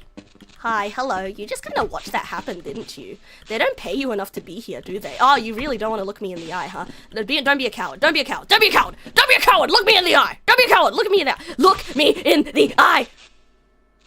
Oh, you've got quite beautiful eyes. You know, you gotta apply more sunscreen on your right side or your left side because I can see that your eyes are a little bit more wrinkled over here than the other side.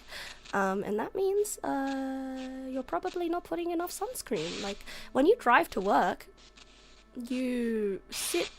Yeah, the American driving side is the left side, right? And so like the left side of your face is just a little bit more wrinkled. You need to take care with UV protection, okay? Also, don't frown so much, silly. Don't frown so much. You're getting wrinkles. Look at those wrinkles. You'll look 10 years younger if you didn't frown so much. Smile, you'll look prettier. Sorry, that one was actually harassment.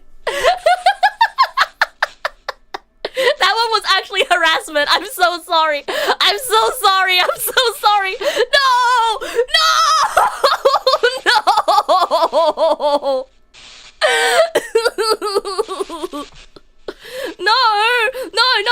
No. It started out as being overbearing grandma, okay? It started out as me being an overbearing grandma, and then it became harassment when I said smile. How much time until bedtime? Then no.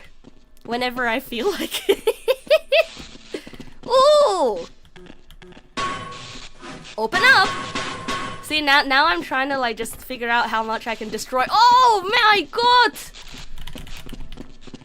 Hello.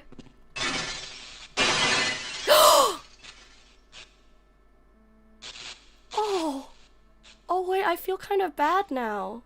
I'm so sorry. I'm sorry, sir. I'm sorry, sir. I didn't mean to scare you. I just wanted to see if I just wanted to break your window. I didn't mean to scare you, sir. Oh, bro, he hates me. He doesn't want to be in the same room as me. He hates me. Damn. Bro, what is wrong with these NP? I'm just trying to like get close to him and stand close and personal to him. Wait, does that? Oh, am I touching his hitbox? Am I touching your hitbox now? Am I touching your hitbox now? Hey, am I touching your hitbox? Hey, am I in your personal space? Am I touching your hitbox now? Am I touching your hitbox now? Am I touching your hitbox now? Am I touching your hitbox now?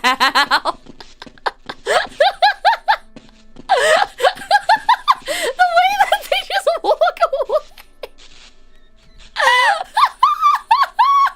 I'm not touching your hitbox. I'm not touching your hitbox. I'm not touching your hitbox.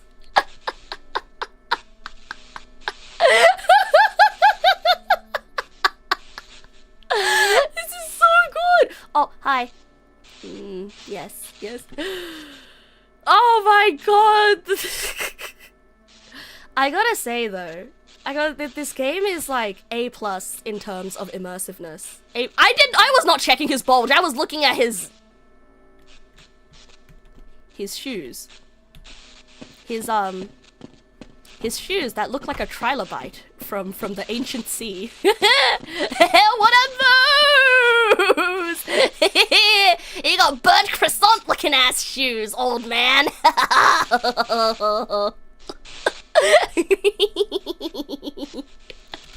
Hello. Hi. Okay, you know how hello. Whoop. Look right. Don't look left. Look right. Look left. Whoop.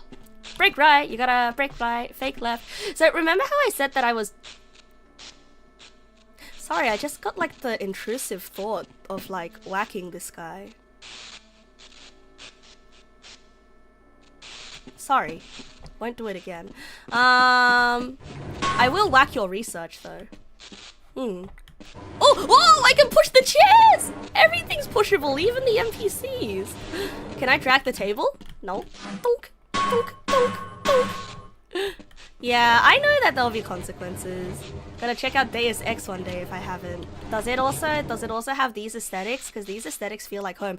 Oh wow! You can see the policeman's helmet is actually reflective! Oh wow! Look at that! Look at that! It's reflecting the texture of it's reflecting the nearest wall texture, I believe. And it's just mapping the nearest wall texture.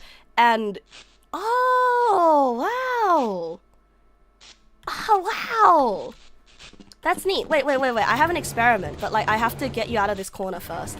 Oh yeah, I'll just look at this guy's helmet instead. Yeah, look at that. That's so freaking clever. Look at the material on its helmet. Like it makes it look so much more high fidelity. And like you see that line there. You see that like little white line there. Oh wow. When you add that, when you add that shine, it's like it really tricks you into thinking that it's a rounder and high fidelity helmet than like I know you're looking back at me like, do you mind? Can you stop describing the back of my head to everybody? Woohoo!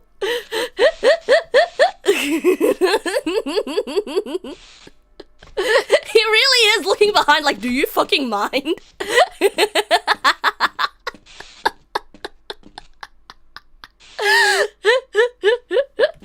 Gordon's gone insane. Nah. Gordon's just doing his thing. Gordon, don't mind Gordon. Oh, welcome back from the hospital. Oh man, you sound like you're always in the hospital. I hope you're okay, bro. I hope you're okay. Anyway, how do I get in there? Access denied. How did you get... Access is denied. Hello? Can you tell me how to get into the other room? Could you please tell me how to get into the other room? I wish I could interact with you. Sure, I'll follow you. What?!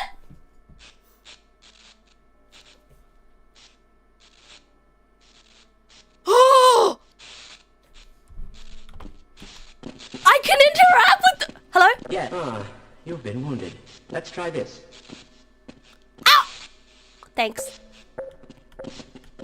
Okay, I will aid you. Yes, I will follow you if you wish. Okay. Come with me. Come with me, Einstein. Come with me. Look at the way that he walks. Oh my god, he's kinda... Look at his dainty little steps. Oh, I'm like actually fascinated by the way he walks. Look at those dainty little steps. Like, aw, are you afraid of taking a step that's too big? Aw, is it gonna tire out your leggies? Come with me, come with me, come with me, come with me. Anyway, I did my so like when I graduated my uni with honors, right? And so I did my thesis on things to do with immersiveness and VR, right? Okay. And so I will wait here. do you have any idea how much Half-Life was referenced in the papers that I read as one of the most immersive games? I am finally understanding. I am finally understanding like how immersive Half-Life is. Oh, hell yeah. Hell yeah. and you know what it is? You know what it is? Like, it truly is the amount of agency it gives the player. Like, things that you don't even think about. Like, you know, very, very small things. Like, I understand that, you know, that there's that sort of like layer of suspension of disbelief when it comes to game design and interaction design when it comes to games. Where, yes, these NPCs are jank, and yes, he's like unhinging his whole ass drawer when I talk to him. I will wait here. Okay, I'll Yes, wait here. Sure, I will sure, follow you if you sure, wish. okay, Right? I'll wait here. But then it's the little things like, I break you! What? Yeah, it's the little things like, I break vending machine, I want vending machine. You know, it's like these points of interaction, these points of interest. Like, in games that I play, in a lot of games that I play, right? I see vending machines, and it doesn't even occur to me. It doesn't even freaking occur to me that the vending machines are interactable at all. Because we're so used to games we're so used to set pieces in games being high fidelity to the point that it's really hard to tell which pieces of high fidelity information are meant for interaction, right? But then like, I'm being brought back to 1998 where, you know, 1998 where I don't have those preconceived notions of like, oh yeah, it's just a vending machine. Oh yeah, you know, it's probably not interactable. Oh yeah, it's probably there just for decoration. But like, no, this vending machine was like very loud. It literally is loud, and it's very bright here. And if I were in 1998, of course I'd be like, oh, I can interact with the vending machine. Of course I can interact with the vending machine. You know? And it kind of makes me feel a little bit sad. It actually makes me feel a little bit sad that, like, I've been conditioned by, like, pretty looking games to ignore these kinds of set pieces, you know? Like, I'm really, really sad. Like, and that's why I was so surprised, and that's why I was so happy. That's why I was so happy when I could actually interact with the vending machine, and it actually gives me something. You know, like, this is the kind of, like, little stupid shit in games that gives games that sort of, that sort of lived-in feel, you know? Yeah, modern games have streamlined down a set of expected mechanics, right?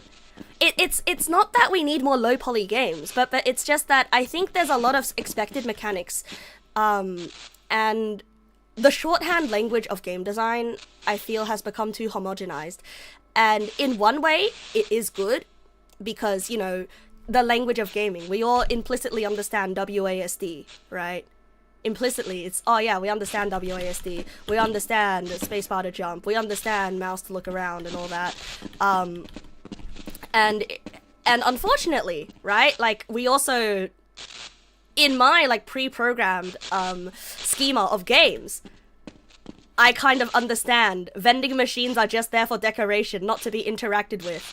No matter how pretty it is, it's just there. But I feel like a kid again. I feel like a kid again. World is my oyster. Yippee! I deserve that. I had cuteness aggression.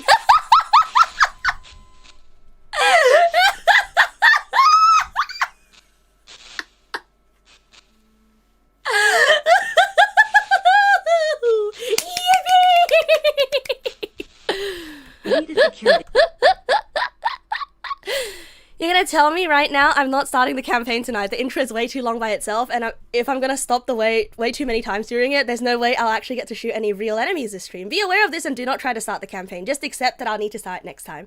Okay, that's fair. That's fair. I guess like today is the day where I get excited. Oh, I get to press the vending machine again. See, look, in a regular game, I'd be like, oh, cool, vending machines. I'm gonna walk by it. The only reason I walked up to the vending machine was because it was emitting light, and I was like fascinated by the mechanics. But like now that you think of it, of course, with so much UX design, like the entire point of UX design is to like make the important things look apparent to the user, to the player. Like, this is so bright and in your face, it's literally even making a sound!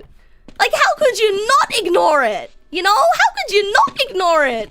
I'm sorry I'm looping! I'm sorry I'm looping! It's just... I don't know how to explain to you how happy I am that I can press a button and get a can from a vending machine, okay? This is peak gameplay! This is...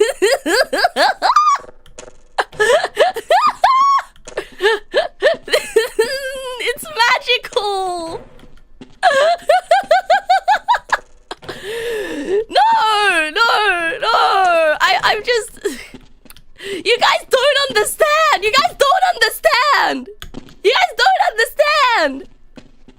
How many other games can you press a button in a vending machine and it actually gives you a soda? Okay. Like seriously, this is such a nothing mechanic. This literally does nothing for you. All you like, wait, heaps of them? Ah, really? Oh yeah, but like super. Yeah, I know, but like no, I played Superliminal. Okay, but like the Superliminal, like the Superliminal cans. The Superliminal cans are kind of more boring though. The Superliminal cans are boring though. Like, I don't know how to explain it. Like, there's something about these cans that feel less boring.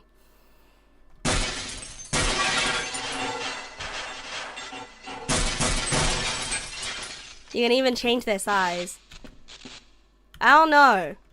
I don't know how to explain it. I don't know how to it's just look. I love small little inconsequential pieces of things. Okay? In Superliminal, it's to give you another object to do the mechanic. Exactly. Like in Superliminal, it was... Look, vending machines... Look. Okay?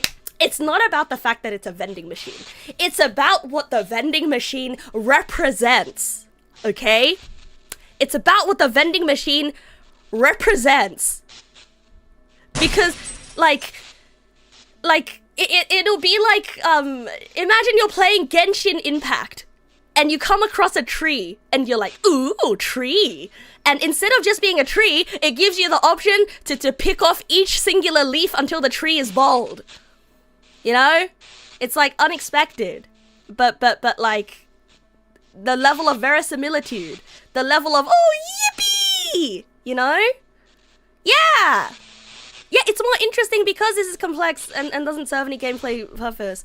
Want you on VC for the campaign to point out some early cool stuff? Fuck. You need to give me a master events list because I feel like if I had you on VC, I don't know. There's something like protecting the verisimilitude of the first playthrough. Do I think I'd enjoy Crisis? It had a bunch of destructible stuff just because. Oh, okay. Oh, it's just so sad though. It's just so sad. Even if broken, the buttons still work. It's just like me, bro. This is so deep, bro. Even though the vending machine is broken, the buttons still work. Even if it's like been torn apart and open inside, the buttons still have to do what the buttons do. And you can still interact with it. It's...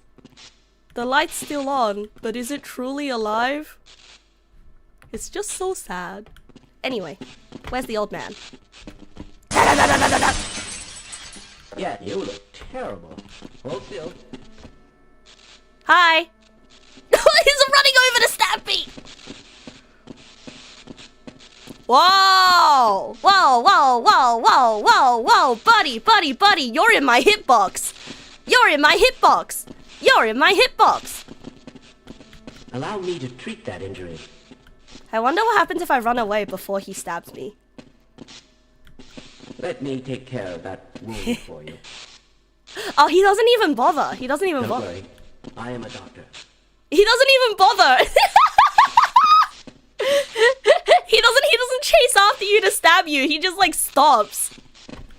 Ah, that's a really good understanding of consent. That's actually so neat. That truly is neat. And I wonder if they This should make you feel better. I wonder if they originally wanted him to like follow you and then proceed with stabbing. And I wonder if it's like just easier for him to give you commence something. stabbing after you get closer to him. Hello. It appears that you need medical attention right away. Yes. Let's try this. Yes. Ouch. Okay. I will wait here. Access denied. Can you please? Yes, I will follow you if Yes. you wish. Yes, please. Please, please, please, please, please, please, please. Please. Access denied. You're useless. Hello. Sure, I'll follow you. Access is denied. Oh wait, I can just have a whole fleet of people come with me. Sure, I'll follow you. Come with me, come with me, come with me, come with me, come with me, come with me, come with me. Come with me, come with me, come with me, come with me. Everybody, come with me, my children. What about you? Okay, I'll follow you. Yeah, come with me, come with me, come with me. Yes, yes, yes, yes, yes. Yes, yes, yes, yes, yes. My lovely, This is lovely as far as I go. specimens. Why? Yes, I will follow you if you wish. Come on, come here, come here, come I here. refuse to go another step. I refuse to go another step. Why? Yes, I will follow you if you wish. Well, you're coming Press another your step, use aren't key you? to engage You're the coming train. another step, aren't you? Press your forward Oh, and Mr. backward I keys refuse to come increase another step. or decrease the speed Oh, of the oh, look at you, look at you, look at you. Again, to Yeah. Am I doing something bad? Okay, I will wait here. No, no, no, no, no, no, no, no, no, no, no, no, no, no. They're coded to not follow the whole section. Oh, but if you keep dragging them along. Sure, I'll follow you. Come on. Come here, come here, come with me, come with me, come with me, come with me. Follow, follow, follow. Follow, follow, follow, follow, follow. I refuse to go another step. Come here, come here, come here, come here, come here. Come here, come here, come here, come here. Come here, come here, come here. Now stop. Okay, I'll wait here. Okay, okay, okay, okay. Okay, okay, okay, okay. Okay, okay, okay, okay. Hello. Okay, I'll wait here. No, no, no, come here, I'll come follow here. you. Come here, come here, come here, come here. There was a mod release called Half-Life Lemmings where the goal is to escort all scientists and guards through the whole game.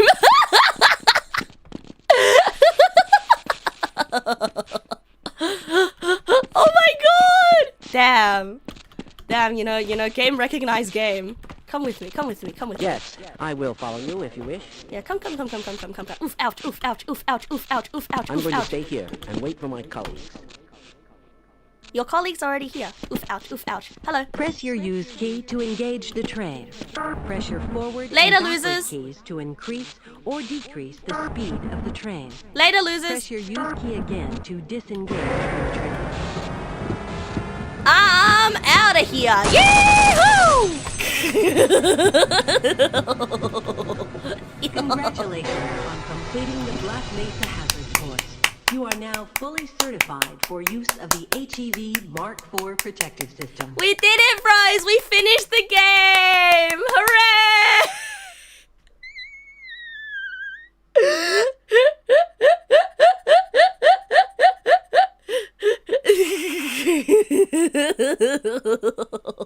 "20-minute mission," by the way. Oh, that's wonderful. Okay, so I guess we gotta start playing the actual game, right? You have some stuff for me in DMs? Okay, well, what have you sent me? Look, there are some NPC and enemy interactions in the game that are hard to notice when you just hit stuff. Do not start campaign today. Ah, why? It's just so sad. It's just so sad. I guess it's fine if I get edged because, yeah. It's another 20-minute intro. Oh, because I spent 20 minutes on the tutorial. Okay, fine. Okay, fine. Alright, so I know that tomorrow is supposed to be another Neggpal takeover type day. Yeah, I know that tomorrow is supposed to be another Neggpal takeover type stream. And I was wondering, would it be okay if I played Half-Life instead? And save the coloring book for a day where I have work, so then after work I can be like, oh man, life sucks. I just want a coloring book. And then tomorrow we play more Half-Life, and then we actually start the campaign. Hooray!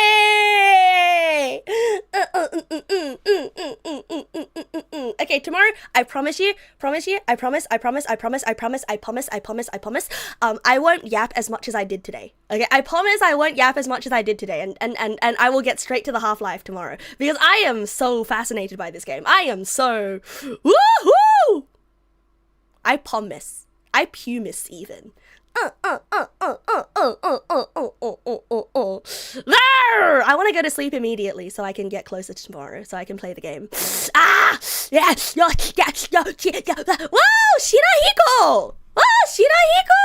Shirahiko! Whoa! Wait! Oops, I shouted out the wrong person! No! I shouted, who the hell is Shirako? No! Who the fuck is Shirako? Now I have to wait before giving another shout out.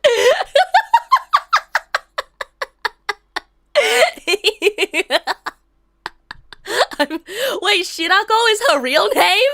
Wait, really? I suck at giving shoutouts. Bro. Damn. Shirako, yummy. Yummy, Shirako. I don't want to go to sleep yet, though. I was having so much fun with Half-Life. I was having so much fun with Half-Life, bro. I'm so sorry, Shirahiko. I was gonna say, Shirahiko, I remember you from all the way from like 2020, in like the first quote-unquote wave of like indie EN VTubers, and so like I've always seen you around, and so like it's like how advertisement seeps into your brain, you know? Advertisement seeps into your brain, and so like I was also around from back then as well, but yeah. And so, you know, it's really nice. Yeah, it's like that moment where you like see people, where you see people from back in the day and you're like waving like, oh my god, it's you, we're both geriatric.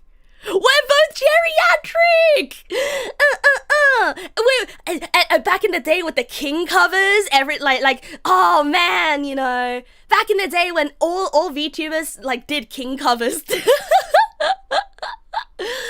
Oh, and like the original Skeb debacle, and how like VTubers are addicted to Skeb, you know? Oh man, all those memes from back in the day, and now the VTuber world is so big, but then back then it was so small, and it really felt like we were all living in a small neighborhood. So I'm very, very excited to see a familiar old name, because I don't know any of the new people these days.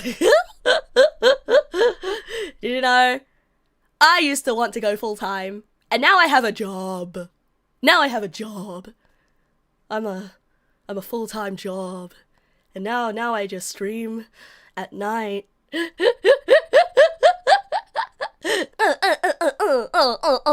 yes, thank you. Yeah. I have a job at Jobbington for my boss, Mr. John Boss. Anyway, thank you so much for the raid, Shirahiko. Oh my god, wait, I can shout you out again.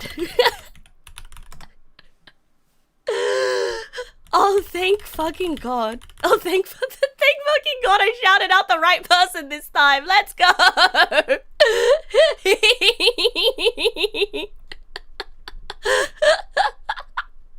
Let's fucking go.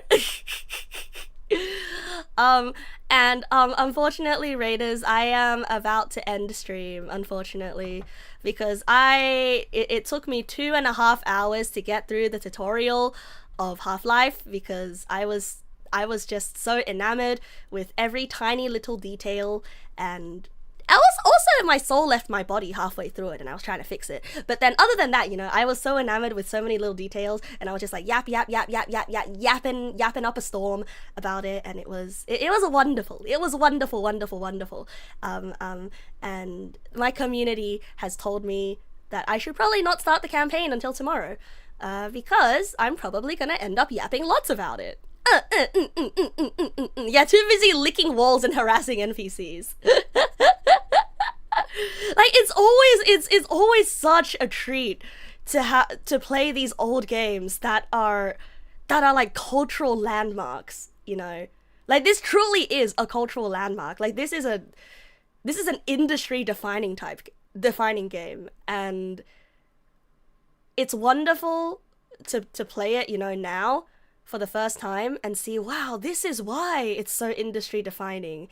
And then you find out that a lot of the stuff that you really like and a lot of the stuff that you really love were all inspired by it, you know? And I had that same feeling when I was playing Yume Nikki for the first time. All game devs should have to play this game as part of their education. Yeah, I know. And I went to software engineering university as well. And I even did like a thesis on game design related stuff. And there were so many papers that I read and I referenced that talked about Half-Life. And I was sort of referencing them and like I academically understood how important Half-Life is.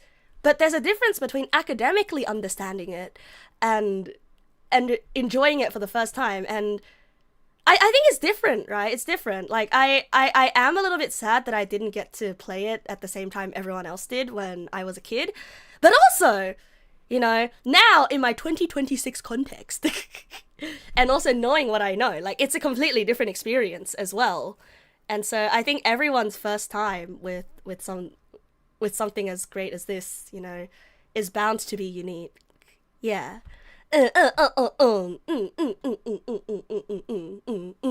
Better late than never. Yeah, better late than never. Anyway, I forgot to introduce myself, but I'm Neg nasu. I like to yap a lot.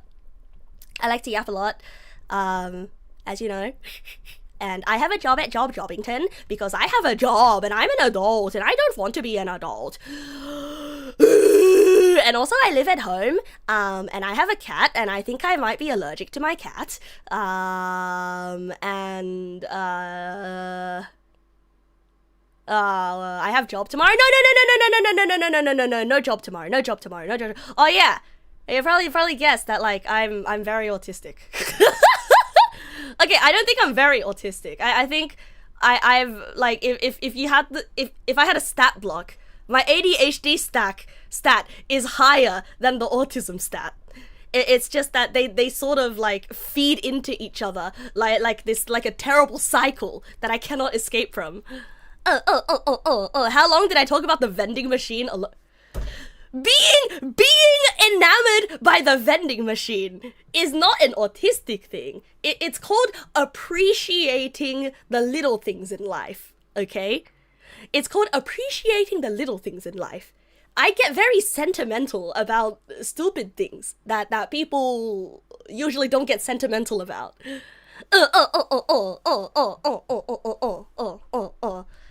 Yeah, but then I guess, like, I also recently found out that getting sentimental about stupid things that people don't usually get sentimental about is also apparently a common autism trait in women.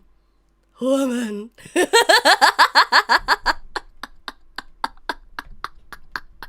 Unfortunately, I am a woman. Or fortunately. Oh yeah. And for the people who came in from the raid, unfortunately I am not a femboy. Because lots of people think that I'm a femboy on first glance, but unfortunately, it was me. Woman.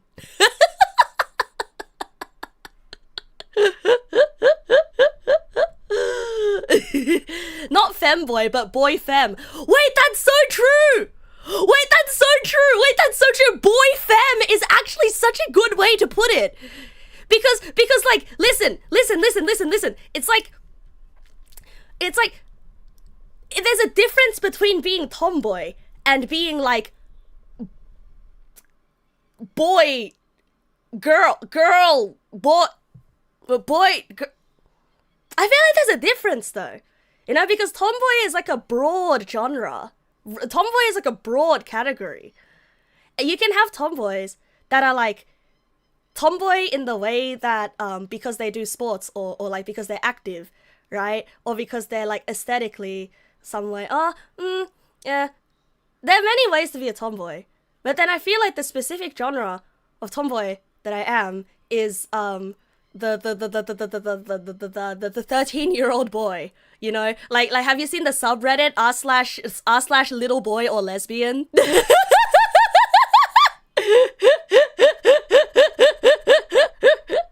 Yeah. Yeah,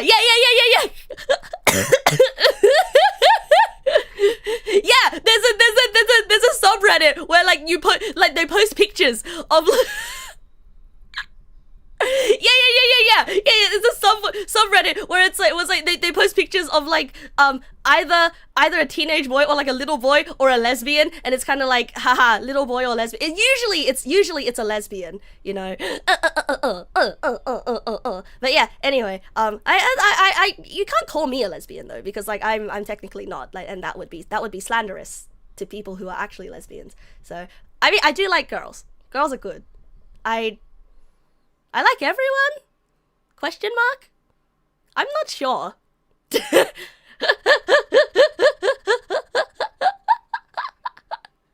I do like girls though. I do like girls. That's called being bisexual. Yeah, it is. Sorry, I forgot the word bisexual for a second. Case by case basis. No. Like I think the way that what I find attractive in a dude is different from what I find attractive in a girl. So I think that's a bit different from being pan. Anyway. Yeah, I think I need to go to sleep, don't I?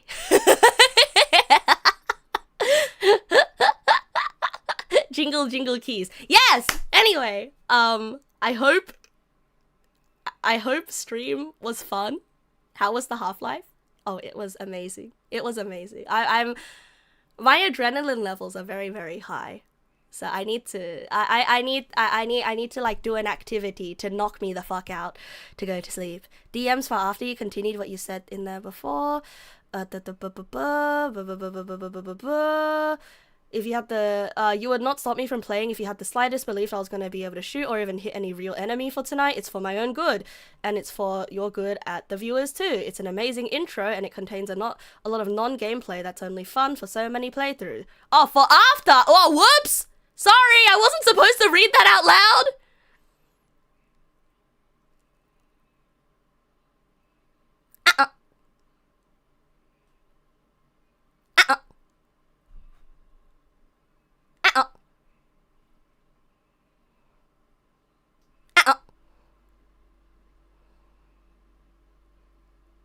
Okay.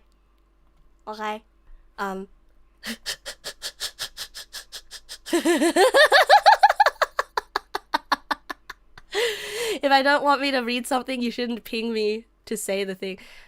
If you don't want the message to be read, place it at the start. Yeah. I had fun with Half-Life. And tomorrow I'm going to play the real game because today I got stuck on the tutorial. It's just an order of business thing. Anyway, bros, let's raid out. Yeah, let's raid. What time tomorrow? Same time, same place. Why don't I raid Steal Alcohol? No! Tomorrow I color in. Can I move that to Monday? Gonna raid Yoru because I only ever raid the same one person all the time. Hooray. Good night, bros. Good night, bros. I'll see you tomorrow for more Half-Life tomorrow. Also, thank you for the follows. I do not trust myself to read right now. Good night, bros.